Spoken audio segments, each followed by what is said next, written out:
This conference will now be recorded.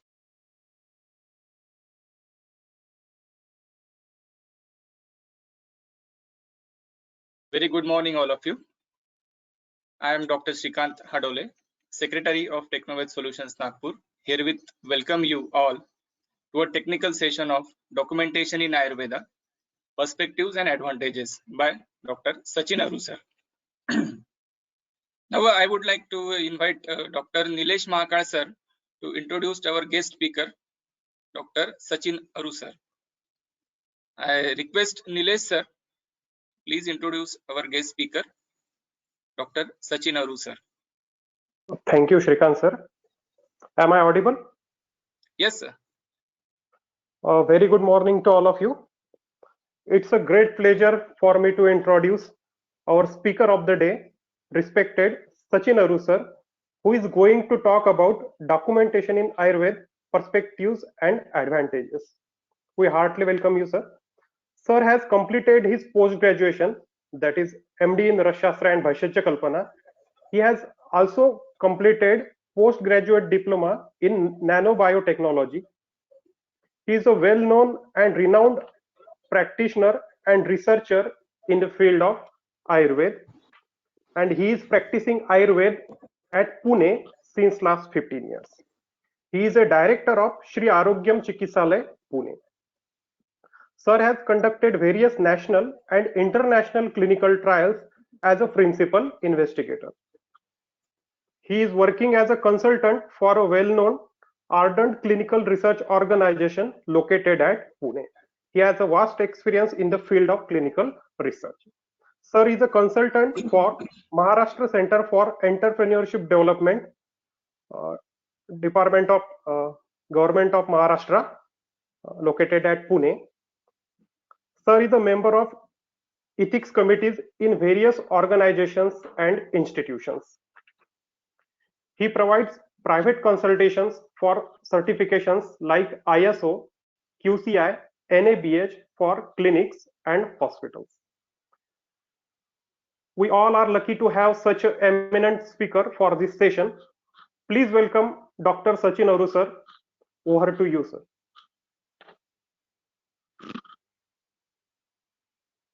I request Sachin sir to please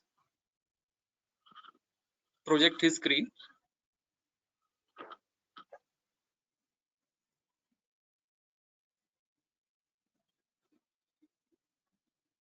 Thanks for nice introduction.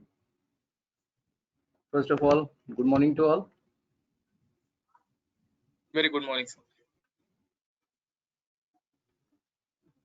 Am I audible? Yes, sir. Am I visible? Hello? Yes, sir. You're visible and audible also. So, with the blessings of thanks a lot. With the blessings of Lord Dhanvantari, we're starting today's session. So, first of all, good morning to everybody. Here today, I'm not giving any kind of lecture or not sharing any kind of information. We're just discussing our some kind of topics.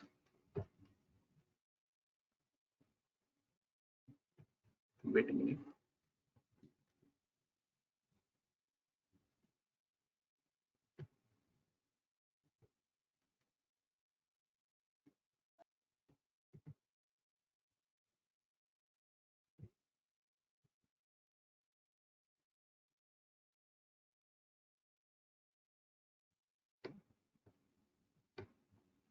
Today, the topic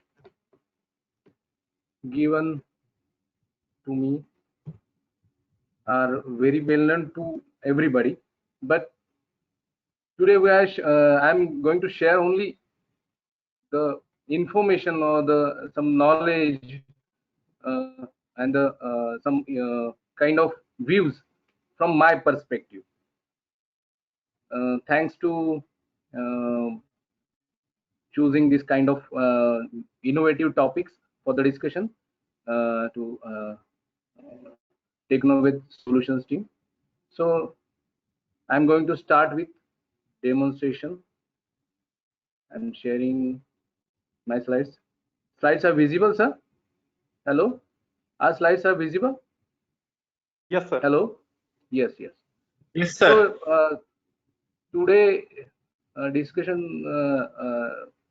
topic of the discussions are documentation, publications, branding, that may be personal, institutional, or kind of pathies. Fourth one is use of social platform for the branding, thought sharing, and for that do's and don'ts for sharing your thoughts. And last one is establishing technical brands. So for the documentation, you should know first of all what is the data. Data are characteristics of or information that are collected through observation. It is not record, it is not a documentation. So we should know that what is data, what is record, what is documentation. Is that all are same or different? Data is a set of values of or observation that may be qualitative or quantitative. So record, what is mean by record, what is mean by documentation, and what is mean by publications. First of all, data is a only primary record that may be manuscript or handwritten record, but when we consider it is as a record, if we convert it into the organized manner or very precise manner. So आपके clinic में जो पहला patient आता है उसका हम history लेते हैं, दैट इज डेटा.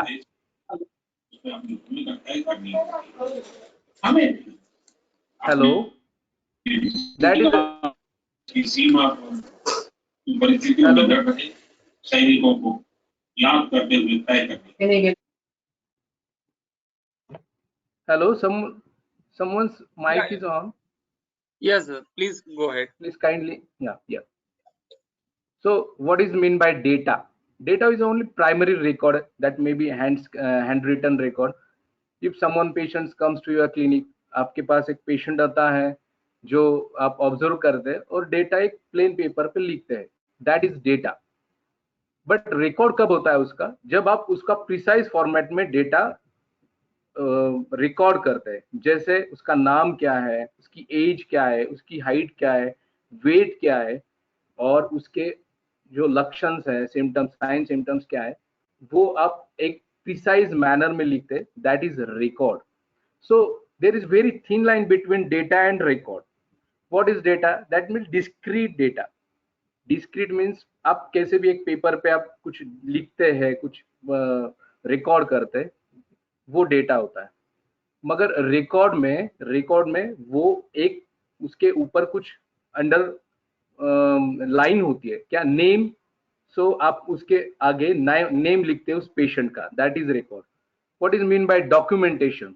जब आपका पेपर, प्रिस्क्रिप्शन पेपर या जो आप हिस्ट्री लिखते हैं, हिस्ट्री शीट पे आप साइन करते हैं, that is documentation.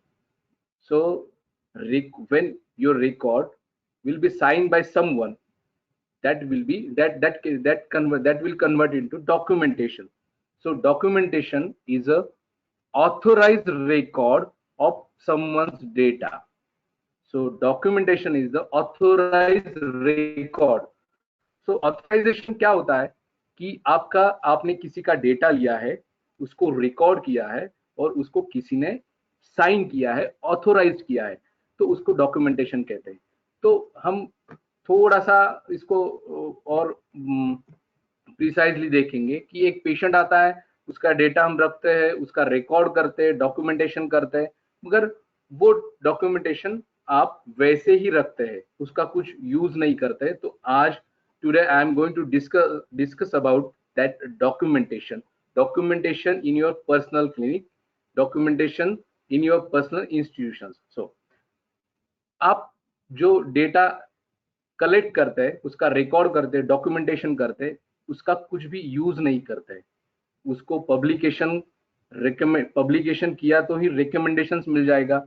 Recommendations means what, कि आप जब पब्लिकली उसको लाते, उस डेटा को लाते हैं, तो फिर रिव्यू होता है। जब अदर साइंटिस्ट, अदर रिव्यूअर्स उसको देखते हैं तो उसको थोड़ा सा छान लेते हैं कि ये सही है या गलत है, और वो सही होता है तो उसको रिकमेंडेशंस मिलते हैं। रिकमेंडेशंस मिलने के बाद उसको ऑल ओवर एक्सेप्ट किया जाता है। एक्सेप्टेंस के बाद उसके एप्लीकेशंस किए जाते हैं, और एप्लीकेशंस के बाद वही डेटा प्रोपोगेट हो जाता है। तो ये एक सीरीज है, रिकॉर्ड, डॉक्यूमेंटेशन, देन उसका पब्लिकेशन, देन रिकमेंडेशंस, उस डेटा का एक्सेप्टेंस, देन एप्लीकेशंस एंड प्रोपोगेशंस। आप उसको पब्लिकेशन नहीं करोगे तो उसका प्रोपोगेशन नहीं होगा। सो why you are not documented well your data or record? I know that so many of us are thinking that it's a tricky job, it's a hectic job. मुझे लगता है इसमें कुछ है ही नहीं, पेशेंट हमारे पास तो 100 की ओपीडी है, पेशेंट आते हैं तो उसका डेटा क्या रखे और उसका रिकॉर्ड क्या करे, उसका डॉक्यूमेंटेशन क्या करे। तो आप जो पेशेंट आते हैं उसकी हिस्ट्री वगैरह लेते हैं, साइन सिम्टम्स देखते हैं और उसको एग्जामिन करते हैं और ट्रीटमेंट देते हैं, वो होता है रिकॉर्ड, आप रखते हैं, मगर उसका डॉक्यूमेंट नहीं बनाते। तो डॉक्यूमेंट बनाने में उसका मनी मेकिंग नहीं होता है कि आपके पेशेंट तो बढ़ेगा ही नहीं, आपकी पर्सनल प्रैक्टिस तो बढ़ेगी ही नहीं उस डेटा डॉक्यूमेंटेशन करने से, और सबसे ज्यादा आपके प्राइवेट लाइफ पे उसका कुछ भी असर नहीं होने वाला। आप ऐसा सोचते हैं, क्या उसमें मनी नहीं है, मनी इन्वॉल्व नहीं है, आपकी प्रैक्टिस एनहांस नहीं होगी। और सेकंड, प्राइवेट लाइफ जो है, प्राइवेट लाइफ मीन्स आपका टाइम, फैमिली टाइम जो भी जाता है, उसके ऊपर कुछ उसका डॉक्यूमेंटेशन का असर नहीं होता है, ऐसा हम सोचते हैं। तो ये सब गलत है, मैं आपको एक एक विस्तार से समझाने जा रहा हूँ। पहले हम जो है वो बीएमएस, वो कुछ डिग्री हासिल कर रहे हैं। वो डिग्री कहाँ से हासिल कर रहे हैं? तो कुछ इंस्टीट्यूशंस है तो वो कुछ पढ़ा रहे हैं, उस प्रिस्क्राइब सिलेबस है, सिलेबस कहाँ से भी तो निकलता है, वो बुक्स होते हैं, रिसर्च बुक्स होते हैं, वो बुक्स हमारा एक प्राइमरी एविडेंस होता है, उसके ऊपर सब सिलेबस किया जाता है। मगर समझो हमने बीएमएस किया है या तो आयुर्वेद का प्रैक्टिस कर रहे हैं हम एप्लीकेशंस कर रहे हैं, उसका एक शास्त्र का, एक साइंस है आयुर्वेद साइंस, उसका हम एप्लीकेशन कर रहे हैं। मगर हम एप्लीकेशन क्यों कर रहे हैं? क्योंकि हमें एक डिग्री हासिल है, दैट इज बीएमएस। ठीक है, सिलेबस हमने कंप्लीट किया है, मगर सिलेबस आया कहाँ से? संहिता से आया है। संहिता कैसे है? आपने सुना होगा कि सब आचार्य आके उन्होंने डिस्कशन किया है, तो एक फॉर्मेट में उन्होंने एक फॉर्मेट बनाया, उसके ऊपर संहिता दुर्बल वगैरह ने आगे लिखी। तो मैं पहले जाता हूँ कि आचार्य चरक जी ने, उन्होंने जो पेशेंट देखे थे वो पेशेंट उन्होंने देख के छोड़ दिए होते और डेटा रिकॉर्ड नहीं किया होता। तो वो डेटा रिकॉर्ड मीन्स क्या? उन्होंने पेशेंट्स देखे, उन्होंने उसका डेटा, उस पेशेंट्स के डेटा उन्होंने रखे, और उनके जो प्राइमरी ऑब्जर्वेशंस थे वो डेटा था, मगर उन्होंने वो प्रिसाइज रिकॉर्ड कर दिया उसका अध्याय फॉर्मेट में, 1 अध्याय, 2 अध्याय, 3 अध्याय, वो उसमें अध्याय में उन्होंने फॉर्मेट कर दिया, उसको रिकॉर्ड बना दिया। और वो रिकॉर्ड उन्होंने आगे जाके कई ऋषियों को सुनाया। वो हिमालय पार्श्वत अपने जो हमने सुना है कि वहां पे सभा वगैरह भरी थी, वहां पे डिस्कशंस वगैरह सब आचार्य ने किया था। दैट इज डिस्कशन, हम कहते हैं उसको पीर रिव्यू, अभी इसकी भाषा में हम कहते हैं पीर रिव्यू। उसको पीर रिव्यू हुआ है, उसके बाद जाके उन्होंने वो रिकॉर्ड डॉक्यूमेंटेशन में आके दुर्बल उनको शिष्यों को दिया, आगे दुर्बल में उसमें संहिता लिखी, तो वो हुआ है पब्लिकेशन। पब्लिकेशन होने के बाद उसका एप्लीकेशन हुआ, हम कोर्स को सिलेबस मिला, सिलेबस करने के बाद वो डॉक्यूमेंटेशन हमें बुक्स के रूप में, संहिता के रूप में मिला, और वो हम एप्लीकेशंस कैसे कर रहे हैं, उसका यूज करके हम ट्रीटमेंट कर रहे हैं। देखो इसका इंपॉर्टेंस कितना एप्लीकेशंस का। आचार्य सुश्रुत ने, आचार्य चरक ने वो डेटा रिकॉर्ड ही नहीं किया होता, उसका डॉक्यूमेंटेशन नहीं किया होता, उसको पब्लिकेशन ही नहीं किया होता, तो उसको रिकमेंडेशंस नहीं मिलते, उसका एक्सेप्टेंस नहीं होता, उसका एप्लीकेशंस नहीं होता, और हम सभी जगह पे पूरे जग में उसका प्रोपोगेशन नहीं कर पाते थे। तो ये जो मैंने जो बताया नियम, these all rules and regulations are applied to the every granthas, every writings, every books, because ये ग्रंथ, राइटिंग्स एंड बुक्स कहा तो भी बेस पे चले होते, एविडेंस पे चले होते। तो मैं इसका एक थोड़ा सा फॉर्मेट, इसका एक उदाहरण बताता हूँ। हम जो कहते हैं कि European countries, American countries are developed countries, और एशियन में कुछ कंट्रीज है वो डेवलपिंग कंट्रीज है। सो हम कहते हैं कि उनके पास पैसा बहुत है, उनके पास इंफ्रास्ट्रक्चर है, कंपनीज है। तो पहला एक थीन लाइन है कि ये कंपनीज, ये पैसा, ये इंफ्रास्ट्रक्चर किसी बेस पे आया हुआ है। तो व्हाट इज दैट बेस? सो उनके यहाँ पे जो डेवलप्ड है वो पर्सन भी है, हमारी पैथी भी कोई कुछ पैथीज डेवलप कही जाती है, कुछ इंस्टीट्यूशंस डेवलप कहे जाते हैं, कुछ कंट्रीज डेवलप कही जाती है। तो ये person, developed pathy, develop institutions और डेवलप कंट्री की परिभाषा में मनी तो आता है, इंफ्रास्ट्रक्चर आता है, मगर उसका बेस है उनके पास रिसर्च है। रिसर्च किस बेस पे किया हुआ है? उन्होंने डॉक्यूमेंटेशन के बेस पे किया हुआ है। डॉक्यूमेंटेशन किस बेस पे हुआ है? रिकॉर्ड के बेस पे हुआ है। और रिकॉर्ड किस बेस पे हुआ है? तो सब मिलके डेटा बनाते हैं, डेटा रिकॉर्ड करते हैं, लिखते हैं। तो हमें जो डेवलप्ड होना है, तो फर्स्ट ऑफ ऑल हमें पैसे बनाना है, इंफ्रास्ट्रक्चर अच्छी होनी चाहिए। तो इसके लिए रिसर्च होना चाहिए, इसके लिए डेटा रिकॉर्ड होना चाहिए। तो आप डेटा रिकॉर्ड, डॉक्यूमेंटेशन नहीं करोगे तो रिसर्च नहीं होगा, उसके बाद आप डेवलप नहीं कहल पाओगे। तो हमें लगता है कि ये तो काम नेशन का है, आयुष का है, CCRS का है, तो हम क्यों इसमें रिसर्च करें, डॉक्यूमेंटेशन करें। मगर मैं आपको बात बताने जा रहा हूँ। First we will have a look on today's scenario. What is today's scenario? ये कोविड-19 है। कोई भी वर्ल्ड का एक कंट्री इसके ऊपर ये नहीं कह रहा है कि हमारे पास मेडिसिन है। क्यों? This is newer virus to all the world.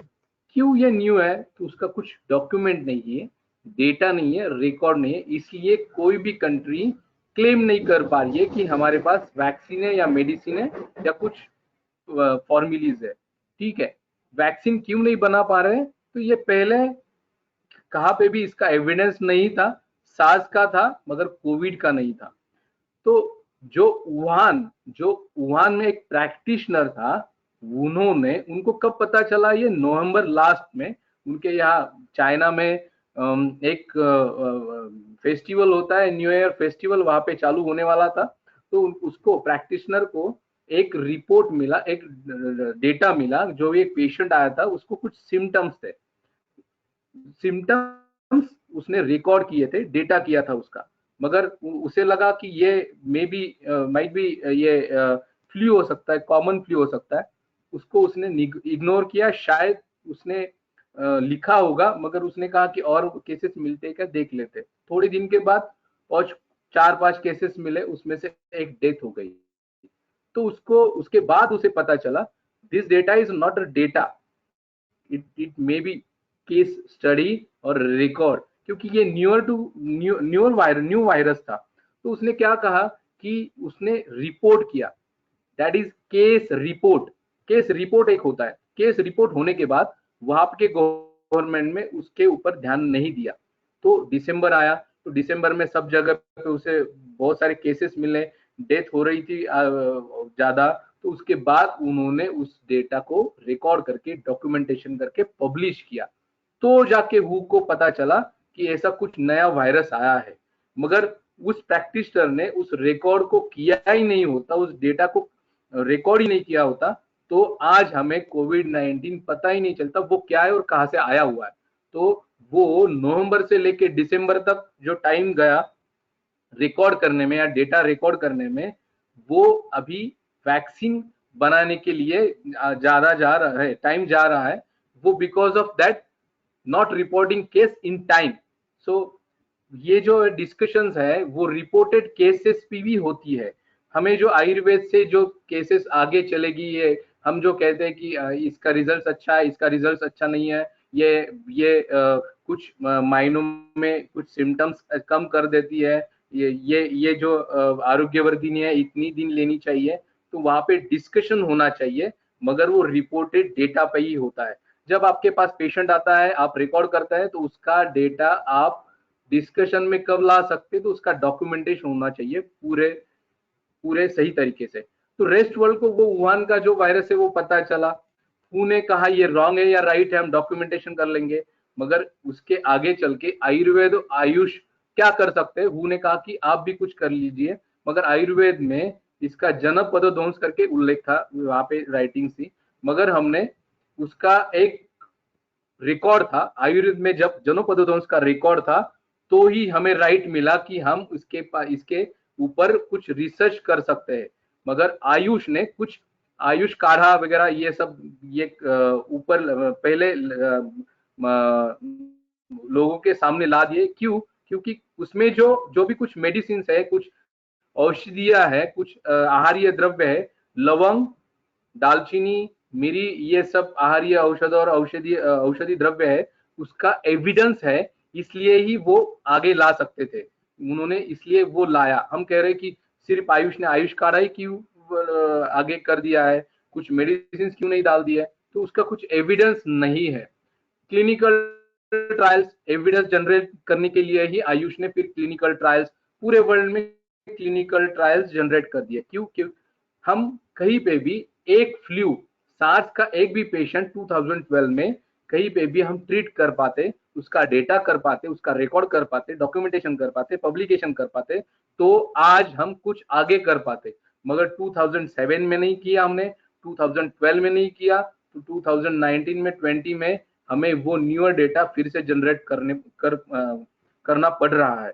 तो कोरोनिल के बारे में वही हुआ, उन्होंने एक तो डॉक्यूमेंटेशन अलग किया था शायद, और क्लेम अलग कर दिया।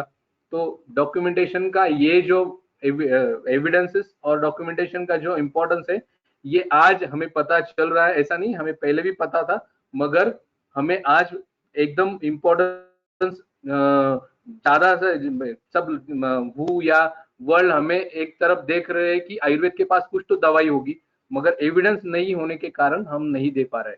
तो हम क्या है, हम प्रैक्टिशनर है, we are the practitioner, we are the teacher, we are the researcher. एक पर्सन जो आयुर्वेद को बिलोंग करता है या किसी और पैथी को बिलोंग करता है, मेडिसिनल पैथी को, तो वो प्रैक्टिशनर होता है, टीचर होता है और रिसर्चर होता है। मगर हम जब प्रैक्टिस चालू करते हैं तो हमें ऐसा ही लगता है कि हमें प्रैक्टिस ही करनी चाहिए, हम we are the only practitioner.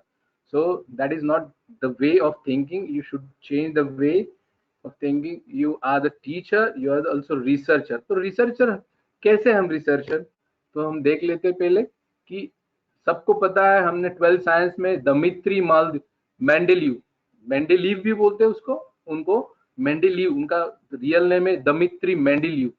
तो ये तो है केमिस्ट्री के एक साइंटिस्ट है, वो बेसिक साइंस से जुड़े हुए थे। बेसिक साइंस के जुड़े होने के बावजूद भी उन्होंने कुछ एलिमेंट से उन्होंने एक देखा कि उस दौरान 16th सेंचुरी में कुछ एलिमेंट्स है, उनका रिकॉर्ड नहीं है। तो उन्होंने पहले सब प्रीवियस एलिमेंट्स जिनके नाम थे उनका रिकॉर्ड कर दिया, डेटा कलेक्ट कर दिया, उनका रिकॉर्ड कर दिया, मगर उनका न्यू इन्वेंशन नहीं था, उनका न्यू इन्वेंशन नहीं, invention, I am using word invention, उनका इन्वेंशन नहीं था। उन्होंने क्या किया कि रीऑर्गेनाइज किया और पीरियोडिक टेबल बना दिया। तो पीरियोडिक टेबल क्या था, ये एक पब्लिकेशन था, एक पब्लिकेशन डॉक्यूमेंटेशन था, पीरियोडिक टेबल एक डॉक्यूमेंटेशन था। तो उन्होंने वो पब्लिकेशन कर दिया, लोगों के सामने रख दिया, तो लोगों को पता चला कि वो बहुत इजी है, यूज करने में इजी है। आपने भी पढ़ा होगा कि वो कितना इजी है। तो उसमें कुछ मेरिट्स है, वो मैं बाद में बताऊंगा। उसका एप्लीकेशंस बहुत सारे लोगों ने किया, और एप्लीकेशंस होने के बाद उसका एक्सेप्टेंस इजी होने के कारण एप्लीकेशंस बढ़ गए, एप्लीकेशंस होने के बाद कारण एक्सेप्टेंस बढ़ गया। तो एक्सेप्टेंस होने के कारण गूगल में आप कुछ सर्च करोगे, आवर्त डाल के, आवर्त पीरियोडिक टेबल मींस आवर्त सारणी, आवर्त करके आप डालोगे फिर गूगल में तो आपको पता चलेगा कि मेंडेलीफ का ही नाम आता है। मगर मैं आपको एक चौंकाने वाली बात बताने जा रहा हूं, जो हमारे 6th सेंचुरी के दमित्री मेंडेलीफ 16th सेंचुरी में थे, हमारे पाणिनि 6th सेंचुरी में थे, 6th सेंचुरी। उन्होंने अष्टाध्यायी लिखा है और आवर्त सूत्र लिखा है, आवर्त सूत्र। ये जो अष्टाध्यायी है, आवर्त सूत्र है, आप कई लोगों को पता होगा, ये व्याकरण का शास्त्र के एक गहन शास्त्रज्ञ थे। मगर आगे चल के हमें वो ट्रिकी लगे, हमें वो थोड़ा सा जो व्याकरण है तो आयुर्वेद से जुड़े, थोड़ा सा संस्कृत या संहिता से जुड़े हुए हैं, तो उसके बाद हमें एप्लीकेशंस में या तो ट्रीटमेंट में हमने उनका उपयोग नहीं किया। मगर ये दमित्री मेंडेलीफ है, उन्होंने पीरियोडिक टेबल जो नाम है उनका, वो नाम आवर्त सूत्र से लिया हुआ है। आवर्त सूत्र मैं आपको बताने जा रहा हूं, उन्होंने खुद के लिटरेचर में भी पाणिनि का नाम लिया हुआ है। आप देख सकते, उन्होंने लिखा हुआ है कि जो आगे चल के कुछ नए एलिमेंट्स आ जाएंगे, उनका नाम आप एकया द्वया त्रया लिख लीजिए। पाणिनि का आवर्त सूत्र मैंने यूज किया है और उनको मैं डेडिकेट करने जा रहा हूं आगे के एलिमेंट्स, जो न्यूअर एलिमेंट्स है। तो आवर्त सूत्र में क्या है, एक तो है कि आवर्त में पहले आगे का जो एक ये वृद्धिराचयी, मतलब आगे का जो एक सूत्र आता है वो पहले सूत्र से जुड़ा हुआ है।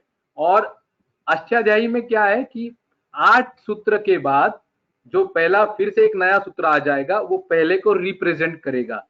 समझ गए आप कि वो आवर्त है, मतलब 8 के बाद जो भी आएगा वो पहले को रिप्रेजेंट करेगा, और जो पहले के बाद दूसरा आएगा वो दूसरा पहले को रिप्रेजेंट करेगा और तीसरा दूसरे को रिप्रेजेंट करेगा।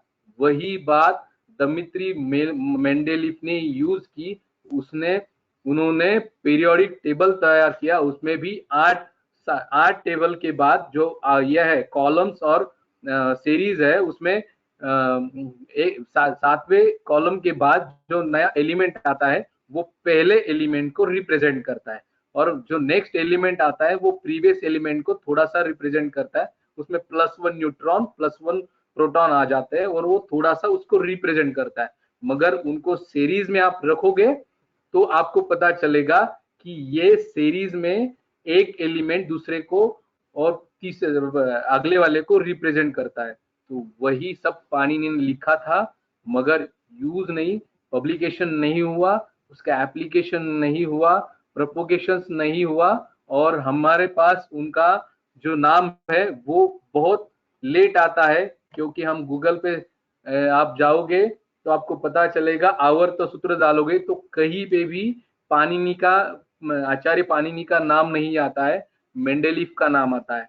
मगर मेंडेलीफ तो बेसिक साइंस के, केमिस्ट्री के टीचर थे, साइंटिस्ट है, तो उन्होंने व्याकरण शास्त्र को क्यों यूज किया? तो मैं वही आपको बताने जा रहा हूँ कि बेसिक साइंसेस में जो भी कुछ काम करते हैं जो लोग, वो साइंटिस्ट, रिसर्चर किसी भी अदर साइंस से कुछ लेके एप्लीकेशंस करते हैं तो उसका प्रोपोगेशन अच्छी तरह से होता है और यूज भी अच्छी तरह से होता है। तो हम तो प्रैक्टिशनर है, हम आयुर्वेद के रिसर्चर है। एवरी प्रैक्टिशनर, आई एम, मतलब मुझे ये कहना है कि एवरी प्रैक्टिशनर इज रिसर्चर। तो आप पहले से ठान लीजिए कि मैं भी रिसर्चर हूँ। तो आपके डे टू डे लाइफ में कुछ पेशेंट्स आते हैं या तो कुछ डील करते हैं, आप कहीं किसी को मिलते हैं तो कुछ बोलते हैं, आयुर्वेद में कुछ रसशास्त्र में कुछ मट्टी है, पानी है, तो उसका भी कुछ उल्लेख आता है। तो उसका आप अदर साइंसेस में प्रूव करने जाओगे तो आपको पता चलेगा कि ये बहुत बड़ी इंडस्ट्री है और आप उसमें रिसर्चर है। तो आपको क्या करना चाहिए, तो मैं कि आपके जो आयुर्वेद का जो नॉलेज है उसका यूज आप अदर साइंसेस से जुड़ा के आपको एप्लीकेशंस तैयार करने हैं और उसको डेटा करके रिकॉर्ड करके पब्लिश करना है। तो कैसे, वो आगे मैं बताता हूँ। और एक बात है कि 10 greatest scientist of all the time, उसमें एक भी इंडियन नहीं है और आयुर्वेद के शास्त्रज्ञ भी नहीं है। मैं क्यों बताने जा रहा हूं, आपको पता चलेगा कि पहला जो है वो हम प्रैक्टिशनर खुद को मानते हैं। जब से हमने आयुर्वेद यहाँ पे इंडिया में लाया है तो हम प्रैक्टिस ही करते रहते हैं, उसमें रिसर्च नहीं हुआ ऐसे नहीं मैं कहने जा रहा हूँ, उस स्पीड से नहीं हुआ है। क्यों? क्योंकि सब हम कहते हैं कि पर्सनल लेवल पे कोई रिसर्च नहीं होता है। तो पर्सनल लेवल पे रिसर्च नहीं होता है तो डॉक्यूमेंटेशन किस लेवल पे होता है? तो डॉक्यूमेंटेशन पर्सनल लेवल पे होता है तो रिसर्च भी पर्सनल लेवल पे होता ही है। तो एक है रिसर्चर पर्सनल लेवल पे एक है, और एक क्लब्ड है, पूल्ड है।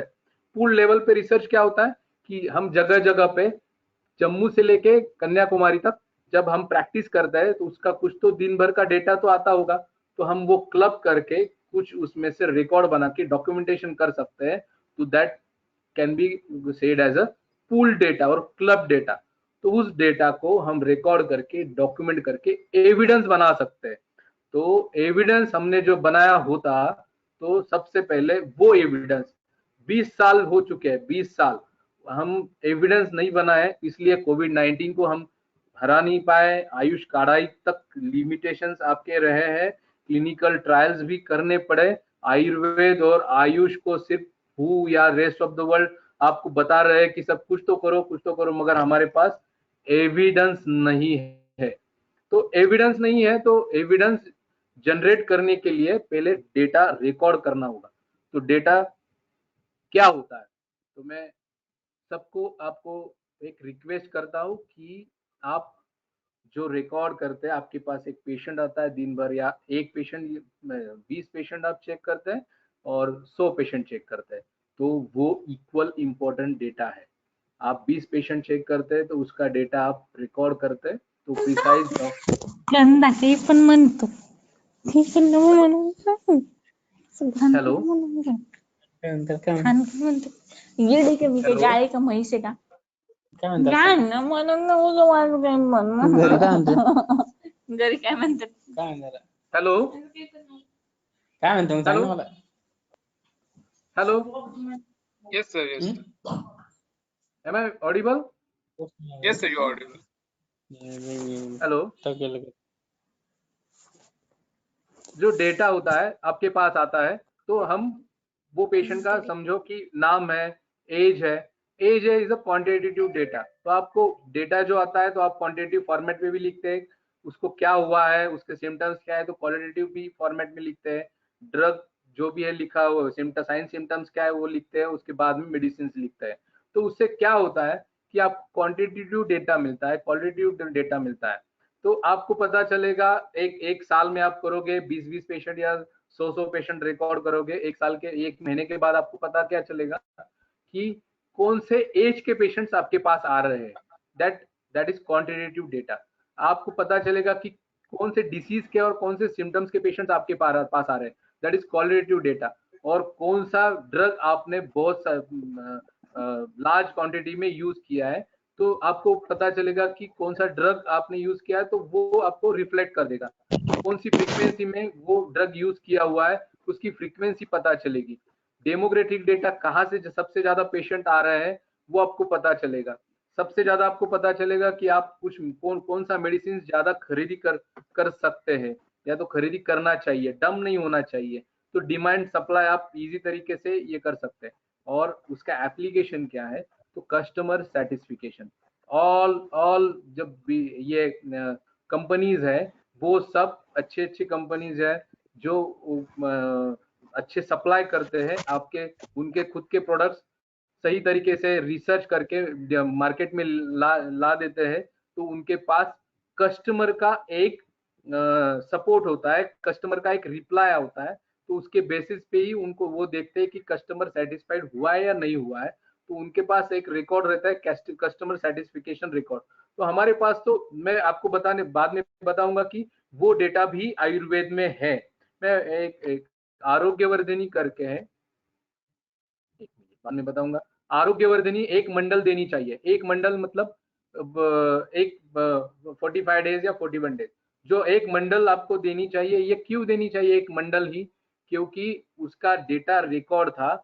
आचार्य आपके हमारे जो आचार्य है, हमें उनको पता चला कि उसके आगे दिया जाए तो रुक्षता बढ़ेगी, आरोग्यवर्धिनी के कुछ इफेक्ट्स है वो ज्यादा साइड इफेक्ट्स में आपको दिखाई देंगे, तो उन्होंने उसको 1 मंडल तक ही सीमित रखा। मगर ये उनको ये कैसे पता चला कि ये आरोग्यवर्धिनी इतनी दिन होनी चाहिए? तो बहुत सारे पेशेंट्स ने उनके पास आके बताया होगा। ADR that is adverse drug reaction reporting की होगी।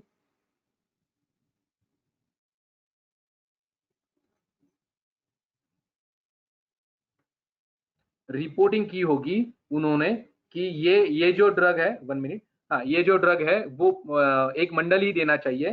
तो ये जो है वो एडवर्स ड्रग रिपोर्टिंग है, ये डेटा है, ये रिकॉर्ड है और डॉक्यूमेंटेशन है। तो एरिया ऑफ वर्क मैं बाद में बताऊंगा। पर्सनल बेनिफिट्स क्या है कि आपके क्लिनिक में आपको डेटा रिकॉर्डिंग के और डॉक्यूमेंटेशन के कौन सा ड्रग खरीदी करना चाहिए, कौन सा मेडिसिन, कौन सा औषधि खरीदी करना चाहिए, स्टोर करना चाहिए, आपको पता चलेगा। सेकंड है ब्रांडिंग में आपको कौन से डिसीज पे आप अच्छी तरीके से काम कर सकते हैं, कौन से पेशेंट, कहाँ से आपको सबसे ज्यादा पेशेंट्स मिल रहे हैं, वो आप सबसे ज्यादा आगे ला सकते हैं, दैट इज ब्रांडिंग।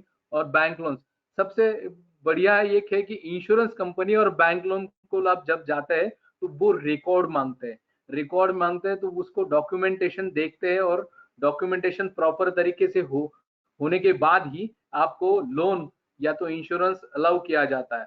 तो NABH है, क्वालिटी कंट्रोल, QCI है, ISO है, ये सब आपको डॉक्यूमेंटेशन रखने के लिए कहते हैं। तो डॉक्यूमेंटेशन सबसे ज्यादा जरूरी है। तो उसके बाद आप रिसर्चर है तो ये सब पर्सनल डाटा रिकॉर्डिंग रखोगे, पब्लिकेशंस करोगे, तो उसको सोसाइटी को भी अच्छे रिजल्ट्स आएंगे, अल्टीमेटली साइंस को आ जाएंगे। एक है कि इन्फ्लुएंजा में 20 सालों में आपने कुछ भी डेटा रिकॉर्ड किया होता, उसका डॉक्यूमेंटेशन किया होता और बाद में पब्लिकेशन किया होता, तो आज ये इन्फ्लुएंजा कॉमन इन्फ्लुएंजा होगा या तो कोविड होगा, उसके आधार पे, उस एक एविडेंस के आधार पे हम लड़ सकते थे। मगर हमारे पास एक भी डेटा नहीं है, एक भी एविडेंस नहीं है, तो इसलिए हमें फिर से क्लिनिकल ट्रायल्स करने पड़ रहे हैं। तो आप क्या है? आप प्रैक्टिशनर है, आप डॉक्टर है, आप टीचर है, रिफॉर्मर है, आप एक तरीके से कोच है, आप इसके आगे राइटर है, लीडर है, फिलोसोफर है और सबसे ज्यादा बड़ी आप रिसर्चर है। तो रिसर्च क्या है कि एक तो systematic investigation into the study of materials and sources. तो सोर्स जो है आपके पास है ही, आपके पास पेशेंट है, आपकी ओपीडी चल रही है, तो आपके पास मटेरियल भी है, आपके पास केस शीट है, तो आप रिसर्च कर सकते हैं। पहले से ही है कि आपके पास प्रमाण क्या है? आप्तोपदेश है, प्रत्यक्ष है, अनुमान है, उपमान है, युक्ति है। इस प्रमाण से आप रिसर्च कर सकते हैं। हाँ, कर सकते हैं। आगे जाके मैं आपको बोलूंगा कि हमें कुछ ये डिस्कशन जब होता है आयुर्वेद में रिसर्च करना चाहिए, तो पहले लोग कहते हैं कि इसमें पैरामीटर्स अलग करने पड़ेंगे, मॉडल पैरामीटर में ही हमें रिसर्च करना पड़ेगा, पब्लिकेशंस करने पड़ेंगे। तो नहीं, ये सब ऐसा नहीं है। मैं आपको आगे बताने जा रहा हूँ। Can I publish my own research paper? Yes, you can. So how? The principles of writing and publishing scientific papers are outline. जो कैसे राइटिंग करनी है और पब्लिशिंग करना है ये तो फिक्स्ड है। तो कैसे करना है? तो प्रोफेशनली करना है, तो ये आपको प्रोफेशन भी देगा है और फाइनेंशियल रिवार्ड भी देगा। तो आपके जो पब्लिशिंग है, आपके पब्लिकेशंस है, वो आपको प्रोफेशनली भी एनहांस करेगा और फाइनेंशियली भी एनहांस कर सकता है। तो उसके आगे क्या है? But many practitioners hesitate to write for publication. क्यों? हम ये सोचते हैं कि हमारा काम ही नहीं है, प्रैक्टिशनर का ये काम ही नहीं है। तो ऐसा नहीं है। Primary obstacle is not knowing how to begin. आपको ये कहाँ से शुरू करना है, ये ऑब्स्टेकल है कि ये कैसे लिखा जाता है, ये कैसे कहाँ पे पब्लिश करना है, कोई मदद कर सकता है क्या? तो हाँ, thoughtful planning is the first and the most important step before writing a word। तो आपको प्लानिंग करनी है अच्छी तरीके से, और आप प्लान करके रिसर्च, आपका जो प्रैक्टिस में जो डेटा आता है उसको रिकॉर्ड करके आप पब्लिश कर सकते हैं। तो इसमें इसके आगे आपको एक स्टेप बाय स्टेप में कैसे कैसे पब्लिकेशन की तरफ, डॉक्यूमेंटेशन की तरफ चले जाते हैं और बाद में रिसर्चर, आप रिसर्चर हो सकते हैं, तो उसका एक फॉर्मेट है।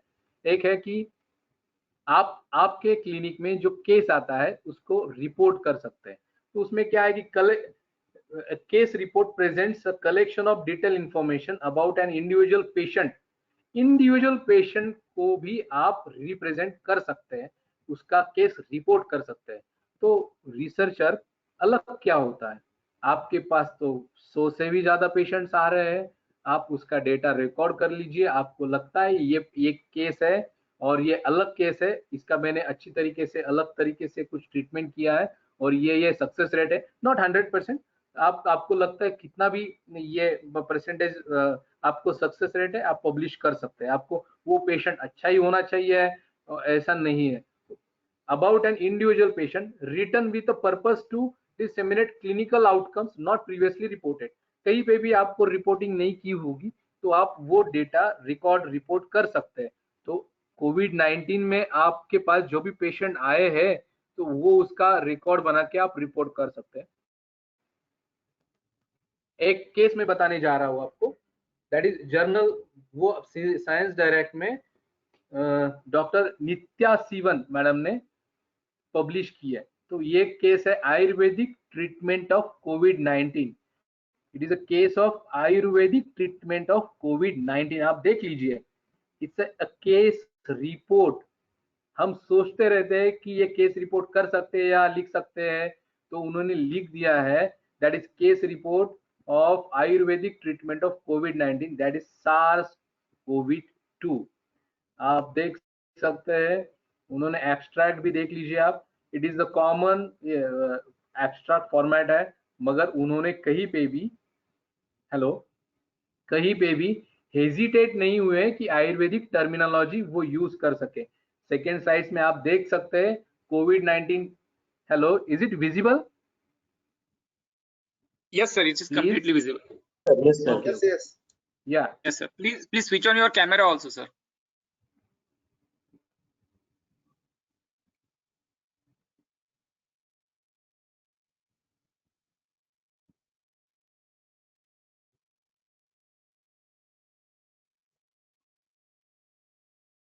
I am not cannot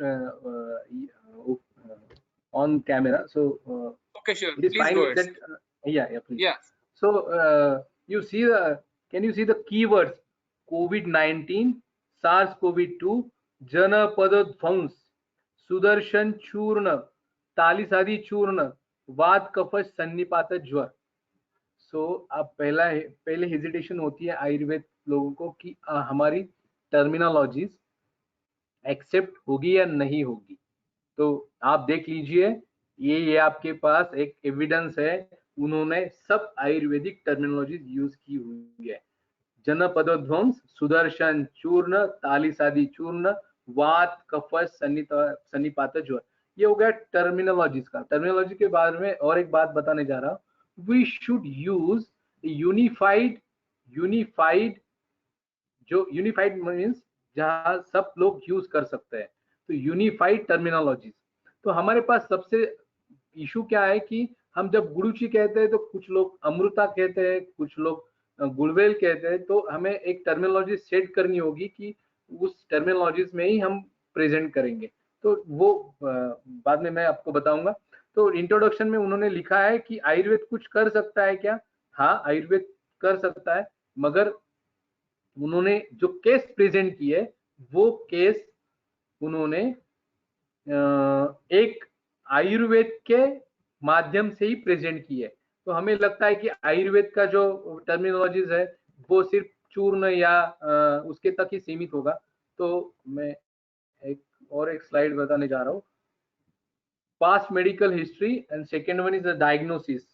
Could you see that slides? Diagnosis, is it visible? Yes, sir. In this particular case, the diagnosis was initially made based on his symptoms and the season. Okay, fine. Fourth one is Nija Jwar. Then caused by the disequilibrium of the bodily doshas, a fever with Vat Kapha predominance। आप देख सकते हैं कि एक research अच्छे पीर review journal में भी आपकी टर्मिनोलॉजीज उन्होंने एक्सेप्ट कर ली है। तो हमें अ फीवर विथ वात कफ प्रीडोमिनेंस, आप ज्वर भी यूज कर सकते हैं, आपकी सब टर्मिनोलॉजी यूज कर सकते हैं। तो उन्होंने वो कर दिखाया है। आप बाद में लास्ट में देख लीजिए पैथोफिजियोलॉजी, दैट इज संप्राप्ति वर्ड लिखा हुआ है, आप देख लीजिए। इन दिस रोग मार्ग सब हमारे आयुर्वेद के ही टर्मिनोलॉजी उन्होंने यूज किया है। तो आपको अब तो एविडेंस मिला है कि आपके जो टर्मिनोलॉजीज है वो एक अच्छे जर्नल्स भी एक्सेप्ट करते हैं, मगर वो जो सब टर्मिनोलॉजीज है वो यूनिफाइड होने चाहिए, क्लियर होने चाहिए। और एक उस केस में एक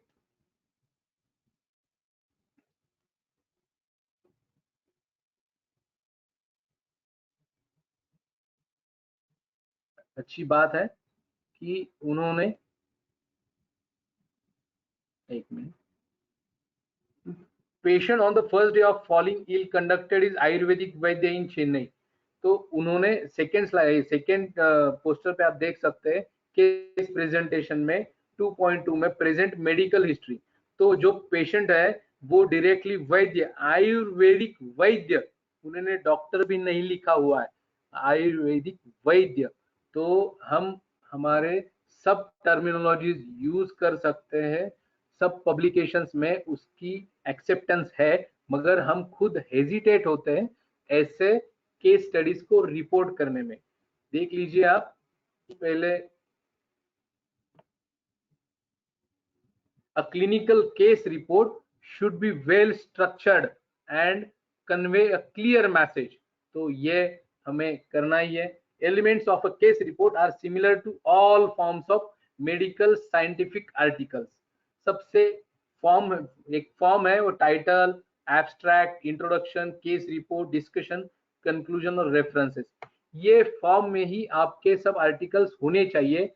उसमें लैंग्वेजेस की बैरियर नहीं है, लैंग्वेजेस आप अपने साइंस के यूज कर सकते हैं, आयुर्वेदिक टर्मिनोलॉजीज के आप टर्मिनोलॉजीज यूज कर सकते हैं। तो it is very clear that you can use your own terminologies also, but it should be from your own science, that is Ayurveda science. हम आयुर्वेद के सब साइंटिफिक वर्ड्स यूज कर सकते हैं जब हम पेपर पब्लिश करते हैं।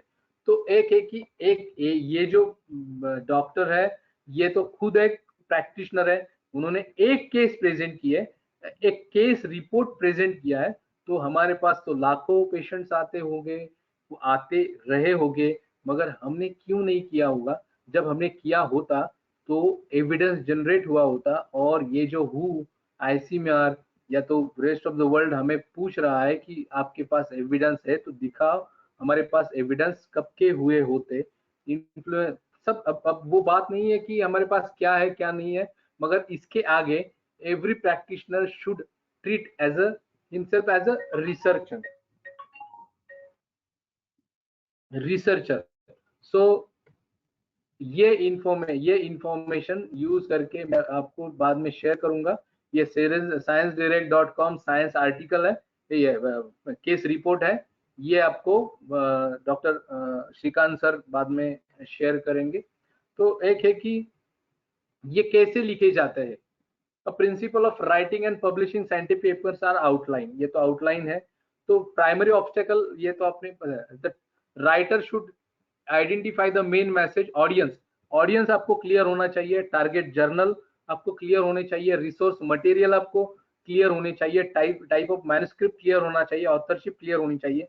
तो आप बाद में introduction, methods, result, discussion, conclusion, references में चले जा सकते हैं। तो मैं इसके आगे आपको इसके ऊपर ध्यान ज्यादा लेक्चर इंफॉर्मेशन नहीं दूंगा क्योंकि टाइम चला जाएगा। इसके एप्लीकेशंस के ऊपर आ जाऊंगा। क्या है इसके एप्लीकेशंस? तो इसके एप्लीकेशन है वाजीगंधा। आपको पता होगा कि वाजीगंधा एक अश्वगंधा का एक नाम है। तो अश्वगंधा वाजीगंधा के नाम से क्यों जानी जाती है? तो वाजी मीन्स हॉर्स, तो हॉर्स के जैसे हॉर्स खाता है या तो हॉर्स के जैसे उसका स्मेल आता है तो उसको वाजीगंधा कहते हैं। तो हमने इसके ऊपर रिसर्च नहीं किया हुआ है। तो ऐसे कुछ लूप होल्स है जहां हम काम कर सकते हैं। अमृता है कि गुडुची है, कहीं पे भी लगा वो खुद आती है, तो उसमें कुछ ऐसे केमिकल्स होंगे या तो कुछ कुछ एक्टिव इंग्रेडिएंट्स होंगे जो खुद को और हमारे शरीर को भी नए तरीके से तैयार करती है। तो इसके ऊपर रिसर्च नहीं हुआ है। तो ऐसे कुछ सारे जो सब्जेक्ट्स है उसके ऊपर आप रिसर्च कर सकते हैं। क्लिनिकल रिसर्च के अलावा ये भी रिसर्च पॉइंट्स है जिसको इंडस्ट्री अदर देन इंडिया आप कहीं पे भी पब्लिश कर सकते हैं। उनकी बहुत डिमांड है कि ऐसे कुछ अलग रिसर्च हो जाए, इनोवेटिव थॉट्स पे, इनोवेटिव सब्जेक्ट्स पे पेपर पब्लिश किया जाए। मगर हम उनको बोल देते हैं सिर्फ कि ये इंफॉर्मेशन शेयर करते हैं कि अमृता ऐसे ऐसी काम करती है, वाजीगंधा ऐसा ऐसा इसका इसलिए उसका नाम है, मगर उसके ऊपर रिसर्च पेपर नहीं होता है, एविडेंस नहीं होता है। तो वो सुनते हैं मगर उसका यूज नहीं कर पाते। शतावरी कल्प यूज किया होता है, तो शतावरी जो प्लांट है उसके बीच में एक नाल आती है, तो वो नाल निकालने में बहुत तकलीफ होती है। तो पूरा एक वर्ल्ड है, टेक्निकल वर्ल्ड, वो उसके सर्च में है कि शतावरी के बीच में की नाल कैसी निकाली जाए। आपने सुना होगा कि वाटर वो सिल्वर कोटेड, अभी टाटा ने निकाला हुआ है सिल्वर कोटेड जो वाटर प्यूरिफायर आया हुआ है, वो कहाँ से आया हुआ है। टॉक्सिकोलॉजी में बहुत सारे निदान के कुछ अभी निदान में और एक मैं बताने जा रहा हूँ।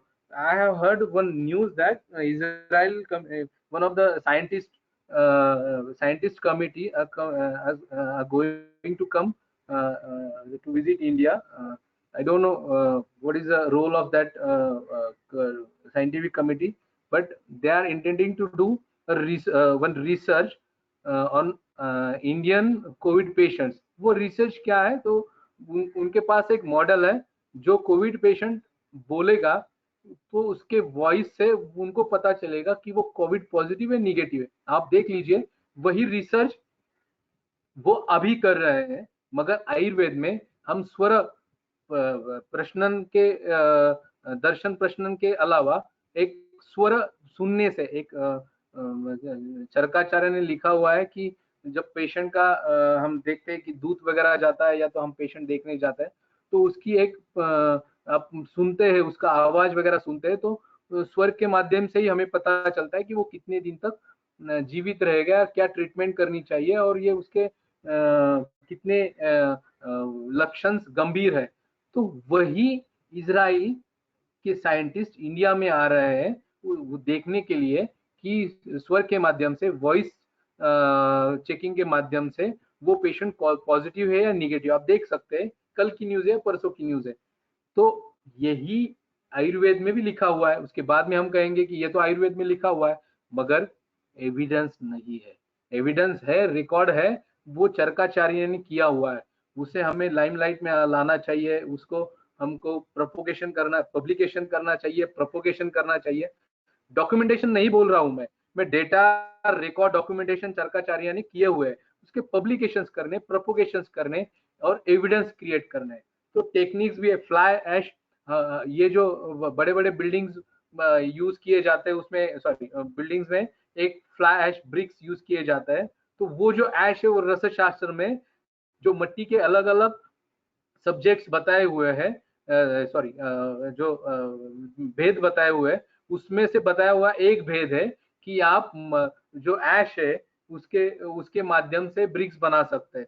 तो अभी वो टेक्निक यूज की जा रही है। हमें तो वर्षों सालों, लाखों सालों से, हजारों सालों से पता था, मगर हमने उसका एविडेंस नहीं निकाला हुआ, हमने उसको पब्लिकेशन नहीं किया।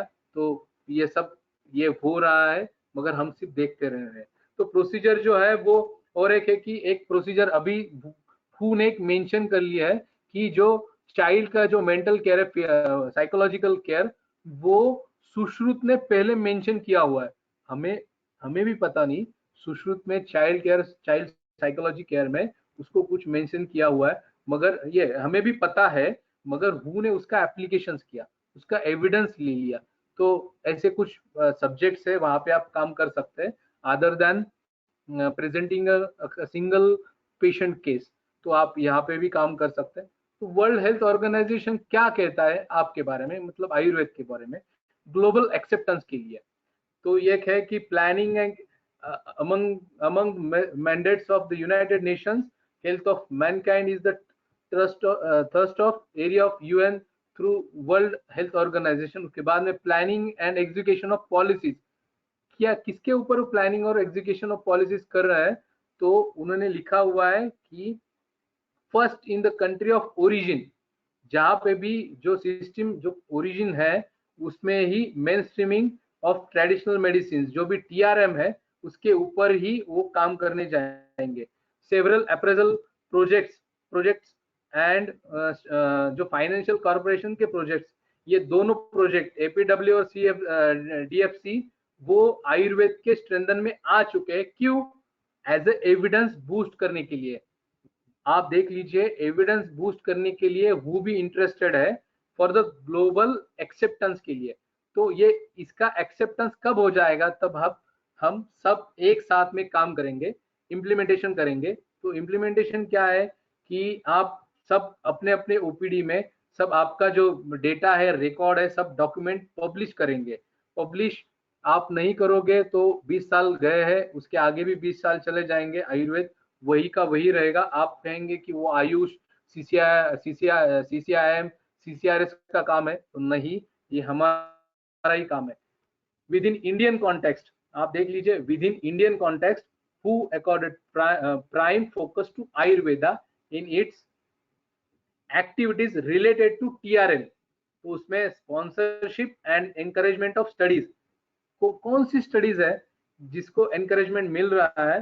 तो वो है efficacy, safety and efficacy of herbal medicine and substantiating parameters of standardisation. तो स्टैंडर्डाइजेशन के पैरामीटर ऑलरेडी सेट है, सेफ्टी एंड एफिकेसी आपकी सेट है, तो सिर्फ एविडेंस जनरेट करना है हमें डे टू डे प्रैक्टिस में। तो आपको इस डेटा का रिकॉर्डिंग में, डॉक्यूमेंटेशन में, पब्लिकेशन में, प्रोपोगेशन में कुछ संस्थाएं हैं वो आपको काम सहाय कर सकती है।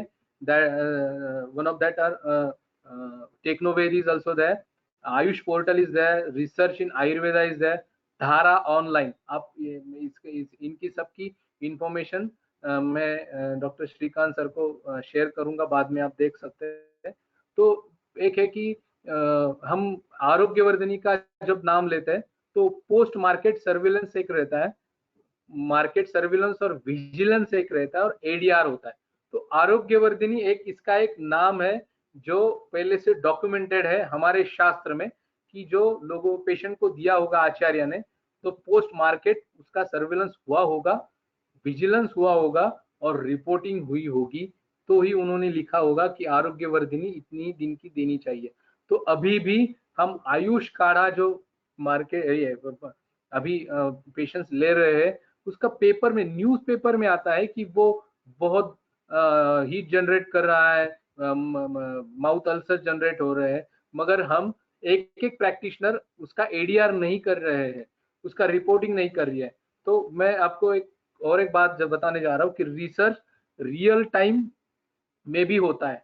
अभी कोविड में सब कह रहे हैं कि जो क्लोरोक्विन, रेमडेसिविर, अलग अलग एंटीवायरल्स यूज किए जा रहे हैं, BCG वैक्सीन कई बोल रहे हैं कि वो यूजफुल है। ये किस बेसिस पे कहते हैं?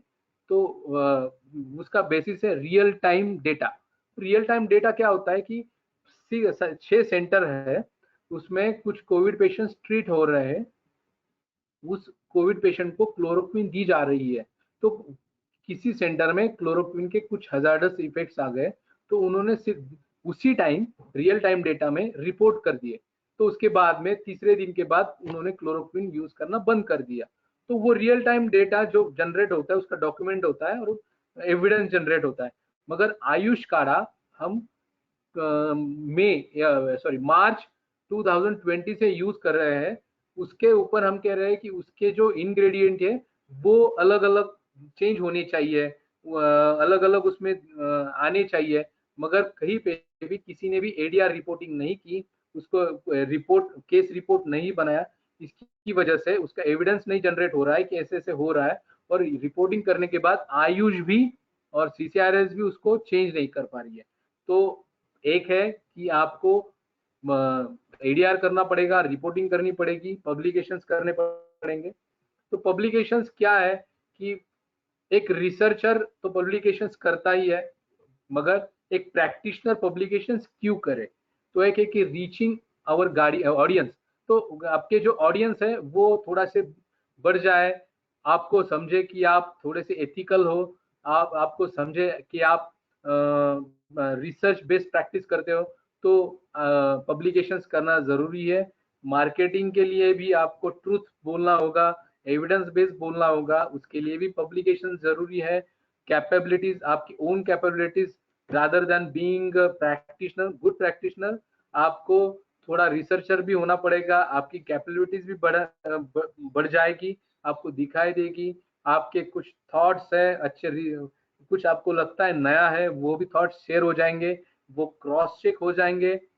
आपको एनहांस होने में, आपकी सेल्फ ब्रांडिंग होने में टाइम कम हो जाएगा। पब्लिकेशन से बहुत कम टाइम में आप प्रोपोगेट हो जाते हो, मल्टीप्लिकेशंस हो जाते हैं, आपके जो रिसोर्सेस है, फाइनेंशियल रिसोर्सेस, वो मल्टीप्लाइज हो जाते हैं, आपके फॉलोअर्स बढ़ जाते हैं। तो पब्लिकेशन जरूरी है। एक प्रैक्टिशनर को भी पब्लिकेशन जरूरी है। क्यों? कि वो खुद, आपको खुद को ही नहीं तो आपके साइंस को, आपके कंट्री, आपके पैथी को, आपके कंट्री को बूस्ट करेगा। और ये मैंने एक ये स्लाइड मैं आपको दिखाने जा रहा हूँ। ये क्या है? आम की गुठली। आम की गुठली एक प्रॉब्लम तैयार की जाती है, उसको इशू बनाया जाता है, उसके ऊपर राइटअप्स बहुत आ जाते हैं, उसको सपोर्ट टीवी मीडिया करता है, बहुत सारे टीवी मीडिया और रिसर्च राइटर्स भी उसको सपोर्ट करते हैं, उसका एडवर्टाइजमेंट हो जाता है, बाद में उसकी नीड बढ़ाई जाती है और सप्लायर्स बढ़ाए जाते हैं, बाद में प्रोड्यूसर्स बढ़ाए जाते हैं, मैन्युफैक्चरर्स आ जाते हैं, बाद में चेन बनता है। ये आप देख सकते हैं, कैल्शियम के साथ भी हुआ, प्रोटीन्स के साथ भी हुआ, अलग अलग कुछ अलग अभी ट्रेंड्स आ रहे हैं, उसके साथ भी होने जा रहा है। मगर हम आम के गुठली के साथ क्यों नहीं कर सकते? आम तो हम मेडिसिनल, ये एक आहार्य द्रव्य है, उसके साथ उसकी मेडिसिन प्रॉपर्टी भी है। आम की गुठली भी मेडिसिनल प्रॉपर्टी है। मगर आप ये जो चेन है, problem, big issue, write-ups, TV media, advertisements, suppliers, producers, manufacturers, आम की गुठली के साथ करोगे तो वो भी प्रोपोगेट हो जाएगा। तो आयुर्वेद के मेडिसिन क्यों नहीं? तो सिर्फ आपको इस वे से जाना पड़ेगा, आपको राइटअप्स बढ़ाने पड़ेंगे, आपको रिसर्च बढ़ाना पड़ेगा। तो इसके आगे एक है कि आप खुद को रिसर्चर जब कहोगे, आपको प्रैक्टिशनर कहोगे, तो आपको खुद को ब्रांडिंग भी करनी पड़ेगी। तो वो कुछ एरियाज है, मैं आपको बताने जा रहा हूँ कि कुछ एरियाज में आप काम कर सकते। One is a quadrangular project. मैं आपको एक थॉट शेयर करने जा रहा हूँ कि इंडिया में केरल एक स्टेट है, वहां पे सब कहते हैं कि आयुर्वेद एक उनका एक अलग फॉर्मेट है, तो उन्होंने उसका ब्रांड बनाया हुआ है। जब आप नॉर्दर्न अमेरिका या एशियन कंट्रीज के अलावा यूरोपियन कंट्रीज में चले जाओगे तो उनको आयुर्वेद केरल में ही है ऐसा समझ आता है, तो वो उनकी ब्रांडिंग है। तो क्वाड्रेंगुलर प्रोजेक्ट क्या है कि हर एक डिस्ट्रिक्ट में 4 या 5 आयुर्वेदिक बड़े बड़े सेंटर्स बन जाएंगे, तो वो सेंटर्स खुद की ब्रांडिंग करेंगे तो लोग वहीं पे आ जाएंगे। तो समझो एक नागपुर, पूना या मुंबई या तो अलग अलग जगह पे 4-4, 5-5 बड़े बड़े हॉस्पिटल्स आयुर्वेद के बन गए, आयुर्वेद सेंटर्स बन गए, रिसर्च प्रोजेक्ट्स बन गए, तो अपने आप टेक्निकल ब्रांडिंग हो जाती है। तो ये तो है आयुर्वेद की technical branding.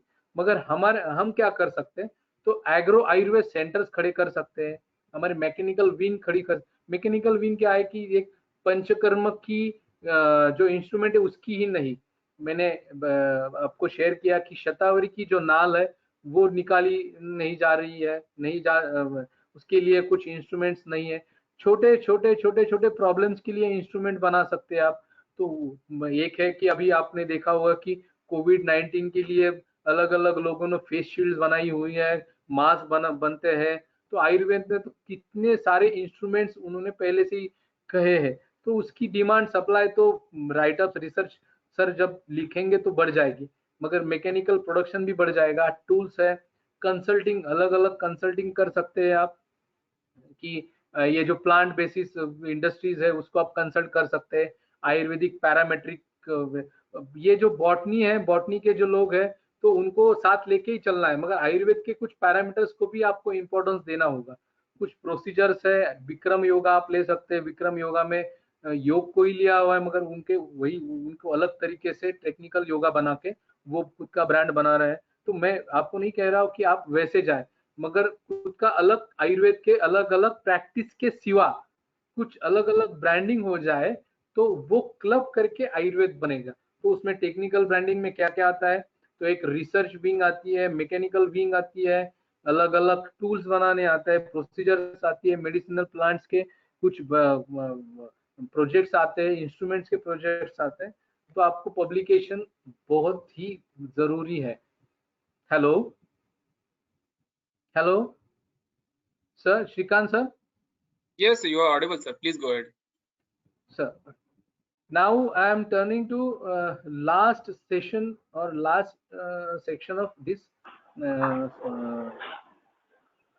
information, that is how to deal with social platform. तो एक है कि ये लीगल थोड़ा सा मैं आपको बताने जा रहा हूँ। मैंने कहा कि आप पब्लिशर बन सकते हैं, आप पब्लिकेशंस कर सकते हैं आपके खुद के डेटा रिकॉर्ड और डॉक्यूमेंटेशन के बेसिस पे, मगर इसकी वैल्यू क्या है, तो आपको थोड़ा सा बूस्टअप मिलेगा, फाइनेंशियल सपोर्ट मिलेगा, मगर इसके अलावा आपको अभी लीगल सपोर्ट भी मिल रहा है। मैं आपको एक अच्छी न्यूज़ बताने जा रहा हूँ, that is CPA 2020, that is consumer protection act 2020। क्या है इसमें, हमें क्या उसका सपोर्ट है, हमें क्या है, तो आपने सुना होगा कि कुछ क्रीम्स है वो क्लेम करती है कि आप 30 दिन में गोरे हो जाओगे, ठीक है, मगर आप 30 दिन में नहीं गोरे हो जाओगे तो आप उसके ऊपर क्लेम कर सकते हैं under section CPA, under act CPA consumer protection act 2020। तो उसके लिए उनको ये क्लेम तो एक तो नहीं करना है या तो लीगलिटीज में जाना है। तो क्लेम कैसे कर सकते हैं, तो रिसर्च बेस्ड क्लेम कर सकते हैं। तो रिसर्च कहाँ से करवाएंगे, तो रिसर्च आयुर्वेदिक प्रैक्टिशनर से ही करवाएंगे या तो इंस्टीट्यूशन से करवाएंगे। तो इतनी बड़ी इंडस्ट्री आपको मिलनी जा रही है कि each and every claim they has to settle with the documentation or evidence base, so they will come to you and you people only that are who are dealing with ayurvedic sciences. So ayurvedic sciences के साथ आपको अलग अलग sector से भी जुड़ना होगा। Ayurveda chemistry, Ayurvedic physics, जो कोलैबोरेटिंग साइंसेस जो है वो दोनों को बेसिक साइंसेस करके अप्लाइड साइंसेस पे लेके उसके ऊपर एविडेंस जनरेट करने होंगे। मगर सबसे बढ़िया एक है कि ये CPA आप कुछ भी खरीदी करते हैं तो एक तो है, तो उसके क्लेम में मैन्युफैक्चरर भी आएगा, प्रोपोगेटर मतलब एक्टर भी आएगा, सेलर भी आएगा, सर्विस प्रोवाइडर भी आएगा और ई कॉमर्स, सबसे ज्यादा ई कॉमर्स भी आएगा। मतलब मान लो कि मैंने कुछ एक आयुर्वेदिक क्रीम खरीदी कर लिया और किसी मैन्युफैक्चरर ने या तो कंपनी ने क्लेम कर दिया है कि इससे ये अच्छा हो जाएगा, मगर वो अच्छा नहीं हुआ, तो आप सबको क्लेम कर सकते हैं। मैन्युफैक्चरर को क्लेम कर सकते हैं, प्रोपोगेटर को क्लेम कर सकते हैं, सेलर को, प्रोपोगेटर जो भी है एक्टर वगैरह वगैरह सब, सेलर को भी क्लेम कर सकते हैं, सर्विस प्रोवाइडर को भी क्लेम कर सकते हैं, ई कॉमर्स को भी क्लेम कर सकते हैं। मतलब आप जो भी आयुर्वेदिक जो प्रोडक्ट है, जो भी कुछ हमें लगता है कि ये आयुर्वेदिक नहीं है मगर ये क्लेम क्यों कर रहे हैं, ये टी पाउडर है, वो कहते हैं कि आयुर्वेदिक टी पाउडर है मगर क्लेम करने जा रहे हैं, मगर वो क्लेम जब कोर्ट में आ जाएगा, CPA के अंडर आ जाएगा, तो उनको आयुर्वेदिक जो फील्ड के जो लोग हैं उनको कंसीडर करना ही होगा। मतलब इतने छोटे छोटे मायनों में वो आपको कंसीडर करने वाले हैं। अभी 2020 जुलाई 2 दिन के पहले ही ये एक्ट आया हुआ है। तो जो भी आप जो टीवी पे एडवर्टाइजमेंट में देखते हैं कि ये आयुर्वेदिक है, ये आयुर्वेदिक मेडिसिन से बनाया हुआ है, तो हर्बल मेडिसिन से बनाया हुआ है, तो वो एविडेंस बेस को बनाने के लिए जाएंगे। एविडेंस बेस बनाने के लिए जाने के बाद पहले उनको रिकॉर्ड चाहिए, कुछ तो डॉक्यूमेंटेशन चाहिए, तो वो डॉक्यूमेंटेशन सिर्फ आयुर्वेदिक पर्सन दे सकता है, आयुर्वेद के फील्ड के साइंटिस्ट या रिसर्चर या प्रैक्टिशनर दे सकते हैं। तो आज से मान लो कल से आपको नई इनिंग्स खेलनी है, जो मैन्युफैक्चरर, प्रोपोगेटर, सेलर, समझो एक अमिताभ बच्चन साहब है, वो उनको एक क्रीम प्रोपोगेट करनी है, लोगों को एडवर्टाइजमेंट में लानी है, तो वो कहेंगे इसका एविडेंस है क्या, इसके डॉक्यूमेंटेशन है क्या, तो उसका डॉक्यूमेंट नहीं होगा तो वो नहीं करेंगे, क्योंकि वो एक्ट के अंडर आ जाएंगे। तो वो पूछेंगे कि एविडेंस और अच्छे डॉक्टर्स के या तो कई इंस्टीट्यूशन से करने होंगे, तो इंस्टीट्यूशंस को वो क्लेम आ जाएंगे। इंस्टीट्यूशन को वो क्लेम सेटल करने के लिए वो रिसर्च जनरेट करना पड़ेगा, एविडेंस जनरेट करना पड़ेगा, उनको अच्छी टीम लगेगी, वो प्रैक्टिशनर भी हो सकती है, रिसर्चर भी हो सकती है, अलग अलग साइंसेस को जुड़ के बनाने वाली कुछ एथिकल इंस्टीट्यूशन भी हो सकती है। तो मैं दो आपको चीजें बताना जा रहा हूँ, आप प्रैक्टिशनर रहिए, मगर उसके साथ आपका एक थोड़ा सा पब्लिकेशंस भी रख दीजिए, जो आपको आपका इंटरेस्ट दे देगा और आपके इंटरेस्ट के अनुसार एविडेंस भी जनरेट करने में आपको काम करेगा। तो आपके सीवी में वो एनहांस करेगा कि आप इस फील्ड के जानकार है, तो वो कंपनी या तो वो इंस्टीट्यूशन आपको उठा लेगा, आपको काम करने का मौका देगा। तो ये हर एक प्रैक्टिशनर के साथ होगा। तो आपको खुद को प्रैक्टिस के साथ आपका जो डेटा है अभी तक का, वो या नया डेटा जो जनरेट होगा उसको रिकॉर्ड करना है प्रिसाइज फॉर्मेट में, रिकॉर्ड करने के बाद उसको डॉक्यूमेंटेशन करना है, डॉक्यूमेंटेशन के बाद आपको पब्लिकेशन करवाना है। पब्लिकेशन प्रिंट में भी कर सकते हैं, मतलब ऑनलाइन भी कर सकते हैं, बहुत सारे वेबसाइट्स है, जर्नल्स है, ई जर्नल्स है, प्रिंट जर्नल्स है, वो आपको एक्सेप्ट करेंगे। सही तरीके से आपने प्रेजेंट किया होगा, सही तरीके से प्रेजेंट करने के लिए आपको टेक्नोवेद, धारा ऑनलाइन जैसे वेल नोन सपोर्टर्स है, वो आपको सपोर्ट करेंगे हर तरीके से आपको पब्लिकेशंस करने के लिए। मेडिकल राइटिंग एक नया एक विंग है, वो आपको फाइनेंशियल सपोर्ट कर सकता है प्रैक्टिस के अलावा। तो ऐसे कुछ अलग अलग विंग्स ओपन हो रहे हैं। सीपीए के अंडर आप फॉल्स, फेक और नॉन एविडेंस बेस्ड क्लेम नहीं कर सकते हैं।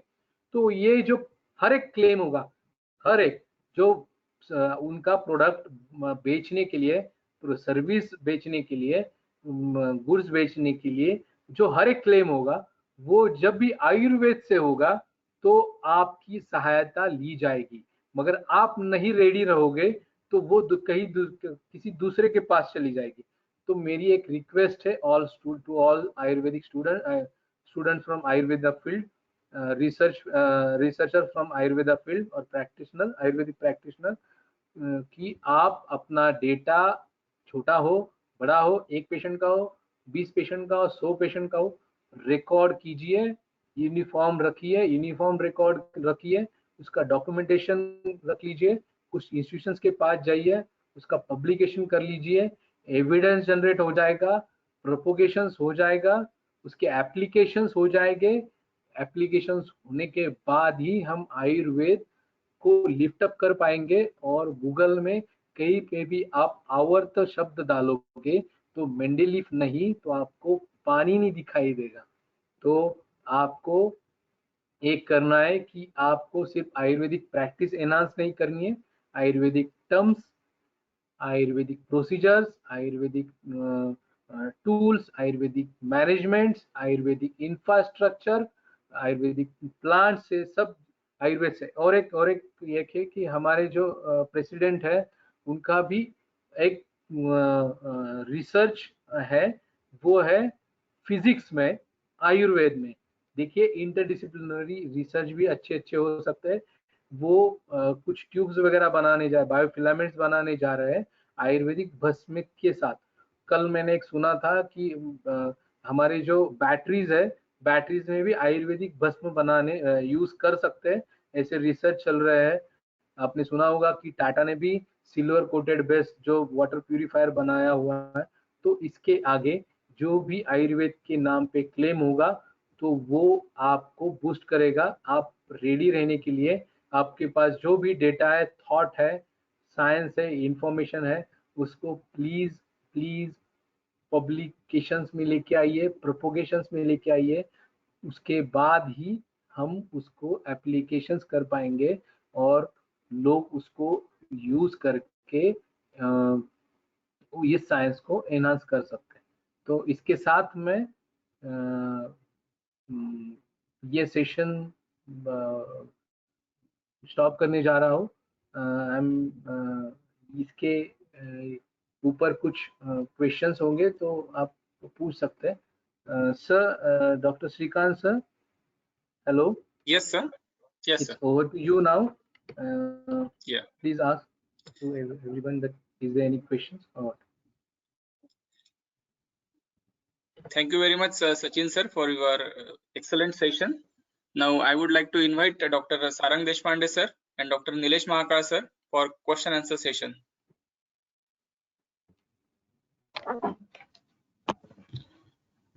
Thank you, Dr. Sachin sir. In fact, very nice and in fact very eye-opening session by you. You have thrown a very good limelight on various aspects and perspectives of data, record, documentation, and publications. This is a very useful information. Most of the Ayurvedic practitioners and stakeholders of Ayurveda are very much confused about this scenario of documentation, and your session will definitely prove beneficial to all of them. Now, I would like to request audience if they have any question to ask to Dr. Sachin sir.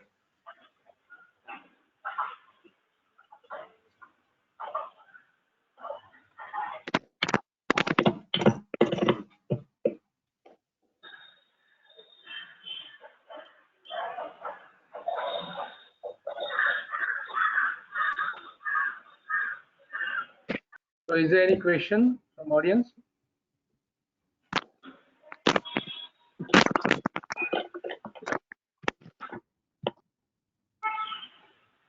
Hello. Yeah, please. हा sir, नमस्कार. मी सातारावरून सुधीर नमस्कार. ससाने बोलतो. Hello. हा, Yes, actually me please. Advocate आहे, परंतु documentation आणि इतर सर्वांचं महत्व आणि आयुर्वेदाचे डिटेल्स जे तुम्ही सांगितले त्याचा खूप उपयोग होण्यासारखा आहे आणि इतर रिसर्च साठी सुद्धा ते खूप महत्वाचं आहे. Thank you sir. खूप छान Thanks सेशन a lot. घेतलं. फक्त प्रॅक्टिशनर्स नाही तर सर्व लोकांसाठी उपयोगी असणारे बरेच मुद्दे यात आहेत. धन्यवाद. अवेअरनेस करण्यासाठी खूप चांगले मुद्दे आपण सांगितलेत. त्यातून इन्स्पायरेशन घेण्यासारखं आहे खूप गोष्टीमध्ये आणि माहिती सखोल आणि सविस्तर मिळाली. धन्यवाद sir. Sir. CPA, that is Consumer Protection Act साठी लॉयर्स आणि आयुर्वेद सेक्टरचे लोक थोडेसे एकत्र झाले पाहिजेत, कारण की CPA ऍक्ट हा लागू झालाय. 3 फोरम मध्ये डिस्ट्रिक्ट, नॅशनल आणि मला वाटतं हे 3 सेक्टरवर, बरोबर 3 सेक्टरवर तो ऍक्ट झालेला आहे आणि it has a equal right like a court. तर या याच्यामध्ये आयुर्वेद पण थोडासा इन्व्हॉल्व होतोय as we are the practitioners and medical sellers और good sellers.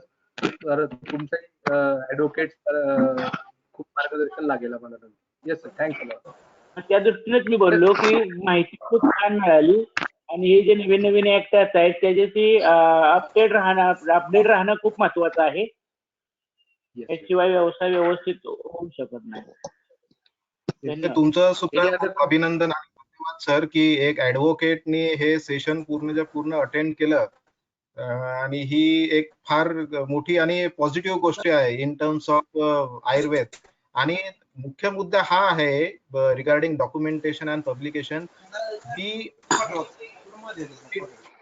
Trying to prove Ayurveda, we are just trying to establish Ayurveda. Yes yes, go ahead. We have some publication by Sachin Arora. Yes, please. Hello. Yes, please. हा, doctor Manoj Deshpande बोलतो.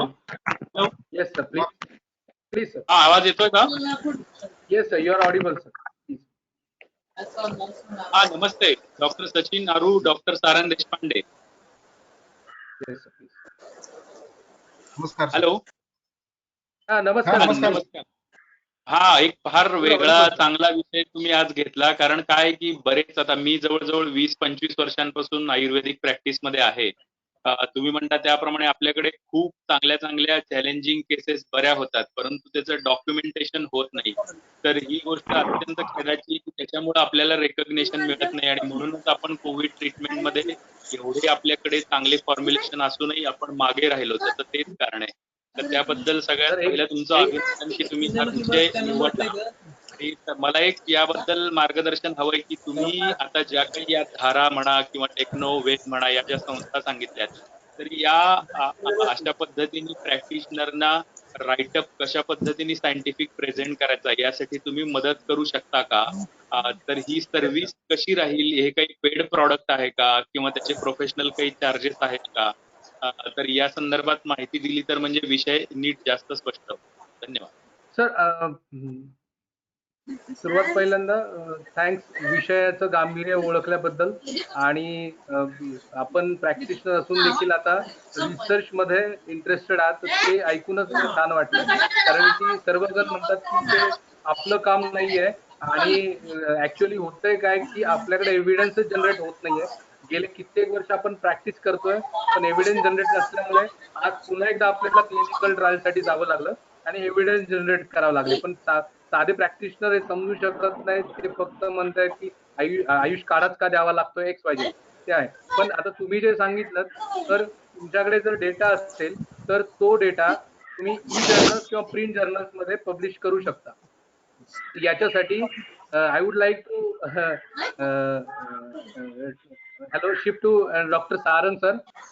दे will ते माझ्यापेक्षाही चांगले तुम्हाला guide करू शकते, because they are the owner of Technoved solution. They are the president of Technoved solution. Please over to doctor Sarang sir. Please sir. Definitely sir. सगळ्यात पहिली गोष्ट तर Technoved solution is not merely organisation of 1 or 2%. त्याच्यामुळे मी काय टेक्नोवेद सोल्युशनचा ओनर वगैरे नाहीये. मी फक्त एक प्रेसिडेंट आहे टेक्नोवेद सोल्युशनचा. आणि Technoved solution is a group of organisation of experts from Ayurveda and various allied fields of interdisciplinary health sciences and basic sciences. त्याच्यामुळे उद्देशच हा आहे आयुर्वेदिक स्टेक होल्डर्सला आणि इतर सर्व सायन्सेसला आयुर्वेदाच्या दृष्टिकोनातून टेक्निकली स्ट्रॉंग बनवणे. आणि याच्यासाठी तुम्ही जो मुद्दा उपस्थित केला, याच्यासाठी आम्ही प्रॅक्टिशनरला वगैरे काही मदत करणार का मेडिकल रायटिंग वगैरे साठी? सर आपल्याकडे खूप सारे एक्सपर्ट्स आपल्यासोबत अटॅच आहेत. They are very good in medical writing and they professionally वगैरे हो निश्चितच त्याच्यासाठी एक वगैरे असणारच आहे. कारण की इट कम्स अंडर सर्व्हिसेस. त्याच्यामुळे ह्या सर्व्हिसेस एक तुम्हाला मिनिमम फीज मध्ये निश्चितच भेटणार. पण याच्या मागचा मेन अजेंडा जो आहे तो फायनान्स हा नसून टेक्निकली आयुर्वेदाला स्ट्रॉंग करणे आणि तो एक ऍटिट्यूड आणणे, रिसर्चचा ऍटिट्यूड प्रत्येक प्रॅक्टिशनर मध्ये आणि प्रत्येक स्टेक होल्डर मध्ये आणणे हा मुख्य उद्देश आहे. त्याच्यामुळे टेक्निकल क्वेरी आयुर्वेदाच्या बाबतीमधली कुठलीही असो, मग ती ड्रग रिसर्च असो, ती इक्विपमेंट रिसर्च असो, ती क्लिनिकल रिसर्च असो, ती मेडिकल रायटिंग असो किंवा अजून कुठलीही असो, you can write to Technoved solutions about that. We have plenty of expert regarding various fields of Ayurveda.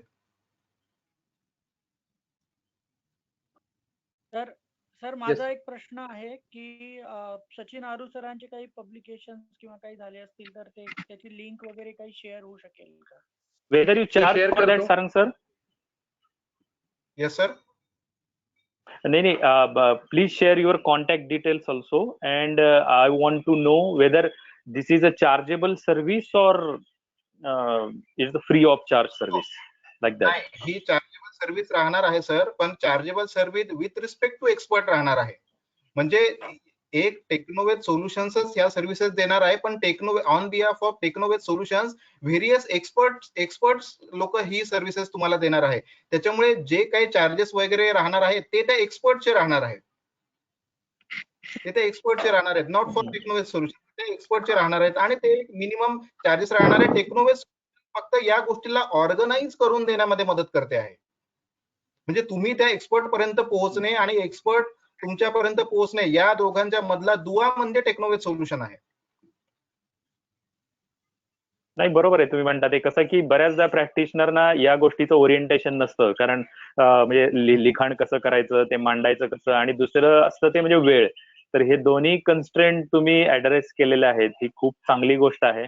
तर त्याची लवकरच तुम्ही आम्हाला डिटेल्स शेअर करा, म्हणजे त्याप्रमाणे मटेरियल खूप आहे शेअर करण्यासारखं. या तुमच्या याला उपक्रमाला खरंच खूप चांगला प्रतिसाद मिळेल. धन्यवाद. आणि सोल्युशनची आपली वेबसाईट आहे सर, त्याच्यामध्ये आपल्या ईमेल डिटेल्स वगैरे कॉन्टॅक्ट डिटेल्स सगळे आहे. You can contact any time. टेक्नोवेजची वेबसाईट आहे का?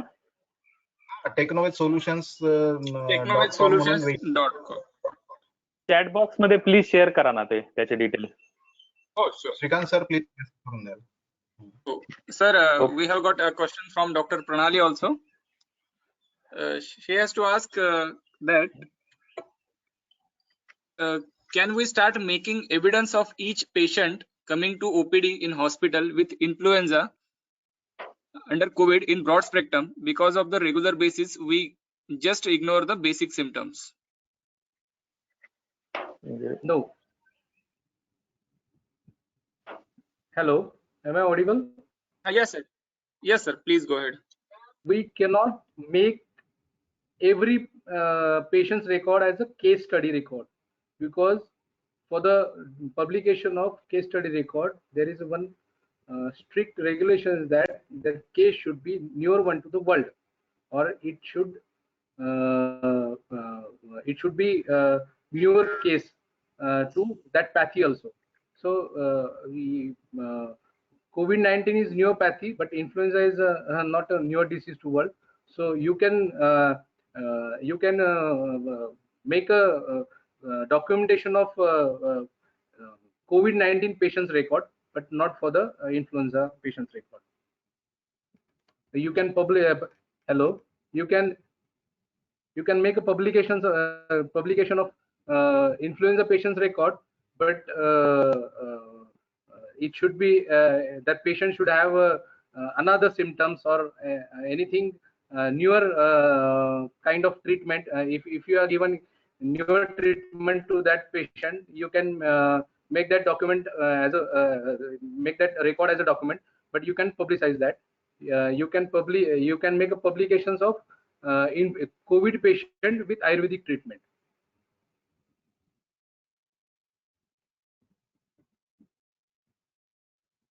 Thank you, sir. We have another question from Dr. Madhura. She has to ask, in which journal we have to publish research? Research about what? There are many more research journals on market. Many journals have ISSN number, but they are considered by the other world or not.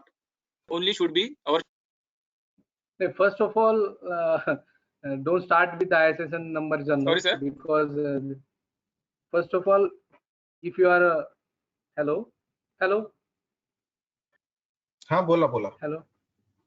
Yes, sir. सगळ्यात सुरुवातीला जर research writing करत असताल आणि paper present करत असताल, paper publish करत असताल, तर don't go for the ISSN and sir, please. Hello. Hindi. Am I audible? Hindi or English, sir? Hello. Please. Yes, sir. Yes. You're audible, sir. एक आप पहली राइटिंग कर रहे हो, medical writing, medical research writing, तो उसके बाद उसके साथ आप किसी पीर रिव्यू जर्नल के साथ नहीं जा सकते, क्योंकि वो डिनाई हो जाएगा और आपका जो पहला प्रयत्न है वो विफल हो जाएगा, आप थोड़े से डिप्रेस हो जाओगे. सो आपको पहला जो केस रिकॉर्ड है, आपके पास जो भी पेशेंट्स आते हैं, जो भी आपको पहला रिसर्च राइटिंग किया हुआ है, तो आपको कुछ छोटे छोटे जर्नल्स है, रीजनल जर्नल्स है, उसके साथ जाना चाहिए. वो आपको सपोर्ट भी करते हैं, आपको करेक्ट भी करते हैं, उसको पब्लिश भी करते हैं. नहीं तो आप ISSN नंबर के पास जाओगे. Definitely it is good for you that you are trying for the ISSN number journal, but आप उसके उन्होंने आपका रिसर्च पेपर नहीं पब्लिश किया तो आप थोड़ा सा डिप्रेस हो जाओगे।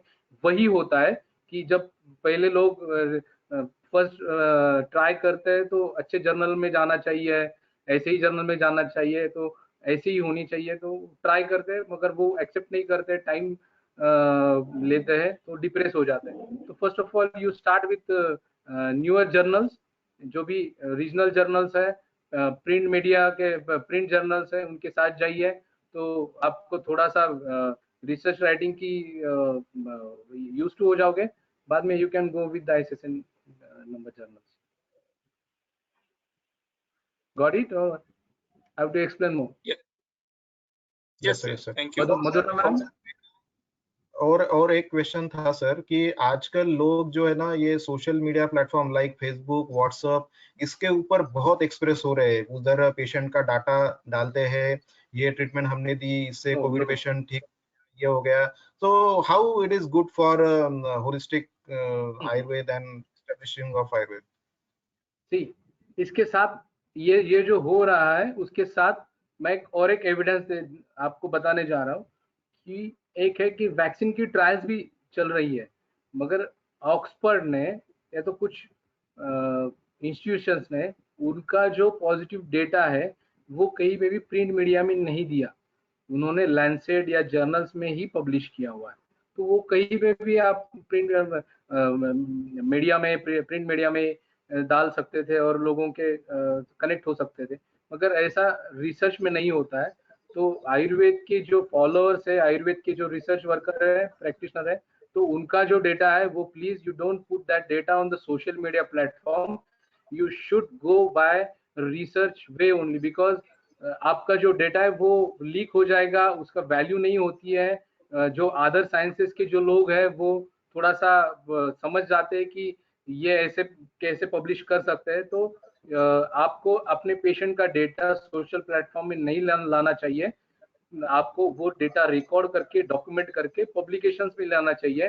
पब्लिकेशंस होता है सब, आपका डेटा एक प्रिसाइज फॉर्मेट होगा तो पब्लिकेशन श्योर होगा और वो उसके रिसर्च के माध्यम से ही, जर्नल के माध्यम से ही उसको प्रोपोगेशंस कर सकते हैं। तो लीगलिटीज में नहीं आ सकते, मगर आप सोशल प्लेटफॉर्म में जाओगे तो लीगलिटीज में आओगे। अभी तो CPI एक्ट भी आ चुका है, तो every practitioner or researcher should not go for the social platform, should not use that social platform। और आपको जाना है तो आप पब्लिकेशंस में जा सकते हैं, आपका पेपर अच्छे रिसर्च जर्नल में पब्लिश कर सकते हैं। Yes sir.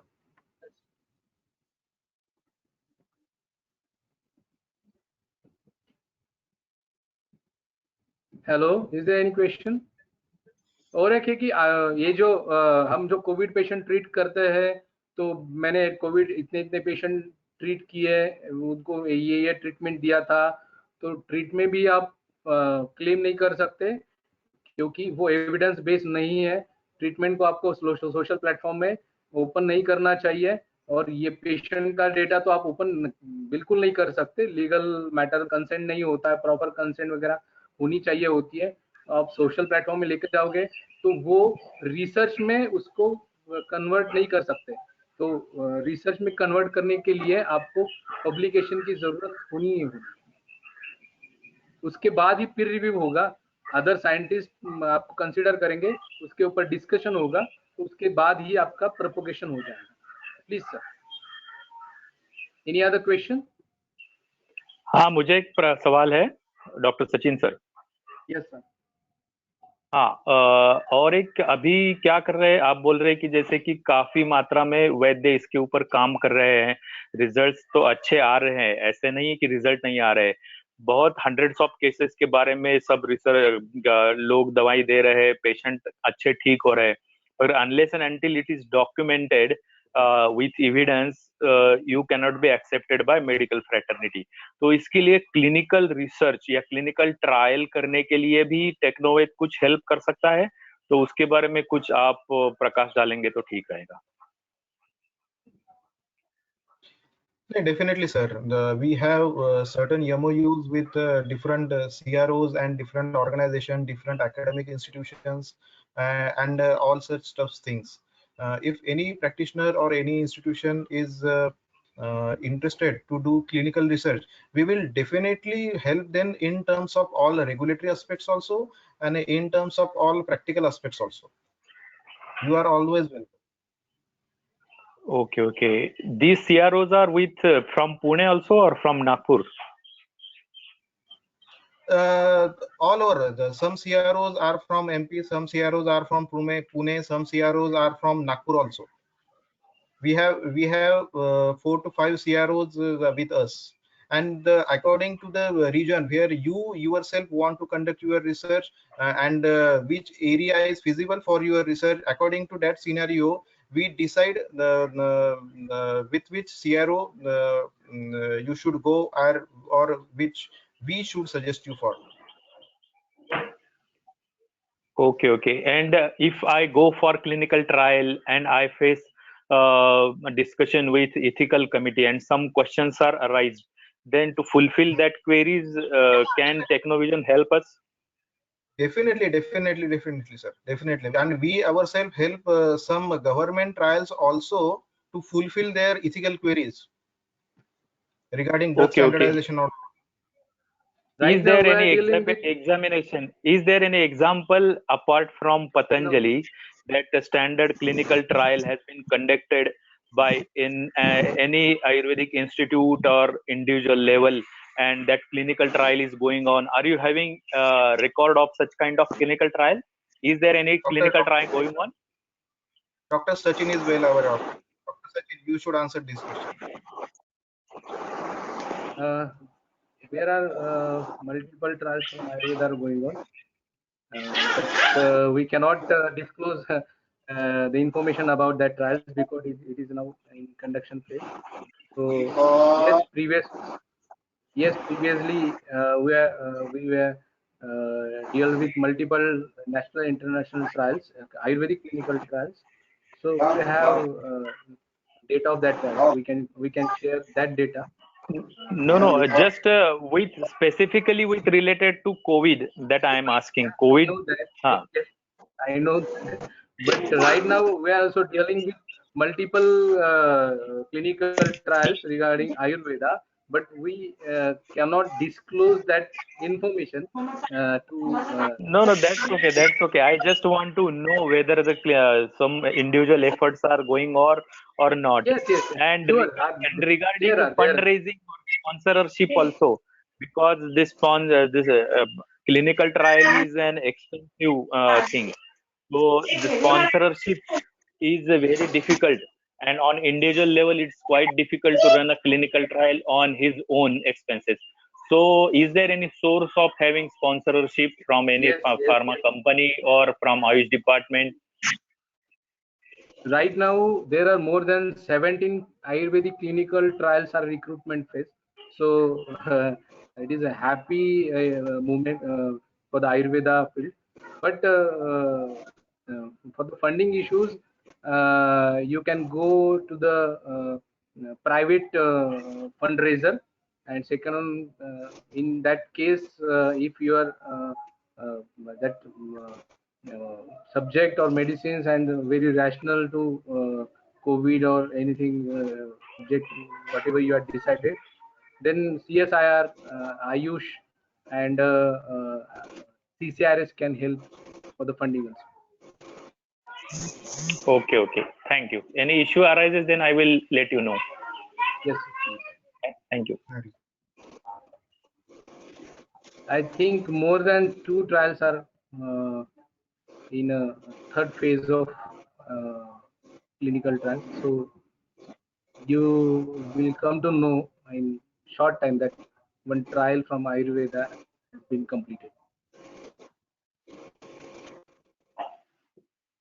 What is phase 3? Ayurvedic trials are should be conducted in the clinical phase 3 trials. There are phases of clinical trials: phase 1, phase 2, phase 3. Okay. Thank you. Hello. Herbal trials are directly can go into the phase 3 trial. Okay. Herbal or Ayurvedic. Ayurvedic medicines can directly conduct phase 3 trial. But is it mandatory that your product must be FDA approved or like that, or whether you have to conduct the toxicological studies before giving the medicine to clinical trial? Yes. It should be FDA approved. It has to be studied for the teratogenicity study.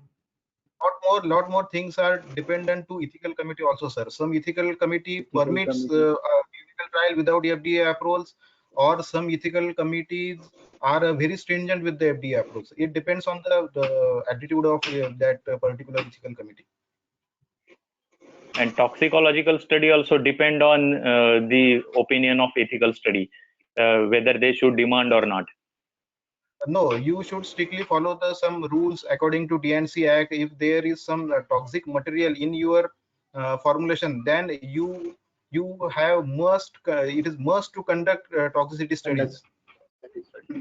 And if if you doesn't have any toxic material in your formulation, then you need not to conduct any toxicity study. But it will again depend on the ethical committee.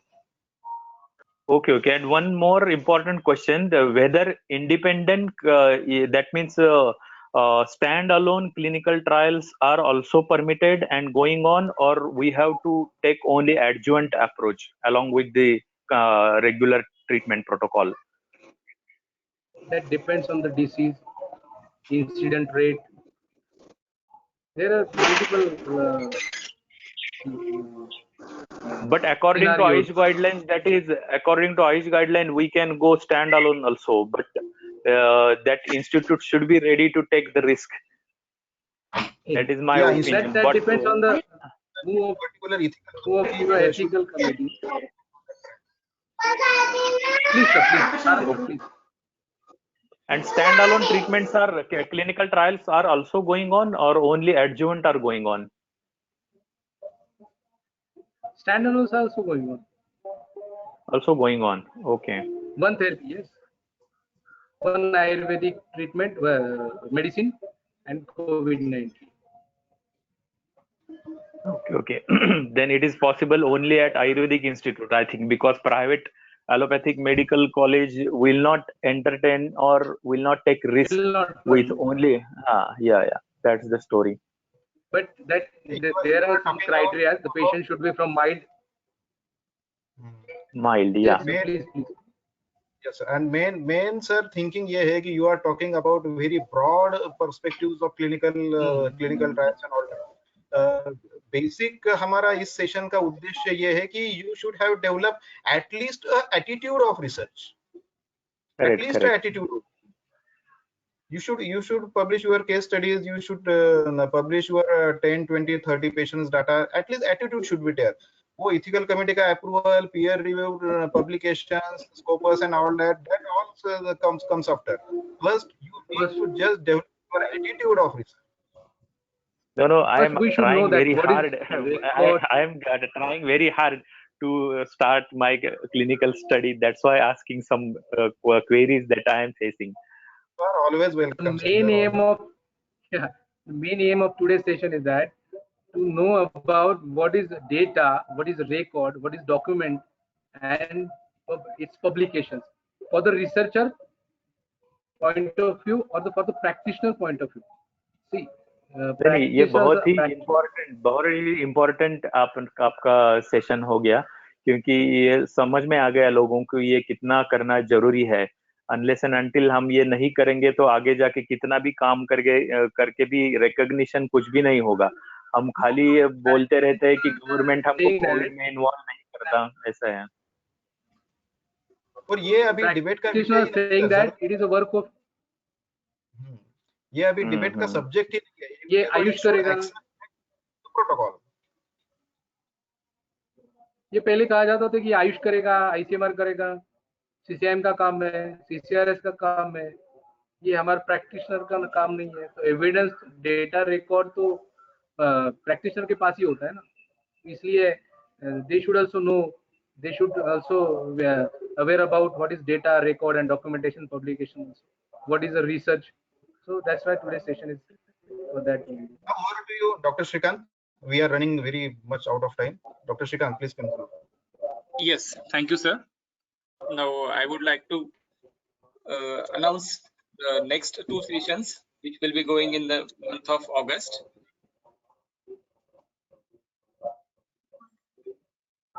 Another sessions will also be there. As you can see, the next 2 sessions are on basics of microbiology in Ayurvedic drug development and treatment. That will be on 9th of August by Ms. Pratiksha madam. And on 23rd of August, we will be having integration of traditional and modern approach in Ayurvedic drug development by Dr. Sanjay Kasture sir. I request all of you to please join these sessions also. Now to conclude this session, I would like to request Dr. Nilesh Mahakal sir for vote of thanks. Over to you, Dr. Nilesh Mahakal sir, for vote of thanks. Thank you, Shrikant sir. A very good afternoon to all of you. It gives me immense pleasure to deliver the vote of thanks for this event. First of all, I would like to thank our guest of honor, respected Dr. Sachin Aru sir, for his informative presentation, valuable insights regarding documentation in the field of Ayurveda. Thank you for exploring importance and simple tricks for documentation in day-to-day practice. Sir has also explained us how to explore the how to record data. Thank you once again for your words of wisdom. We would like to hear you once again and again in the future. Thank you once again, sir. Then I would like to thank all the attendees, delegates for maintaining patience and for fruitful discussion. Thank you, all of you. Over to you, Shrikant sir. Yes, sir. Thank you very much. So we conclude our today's session here. All the certificates will be mailed through your email. A link will be shared.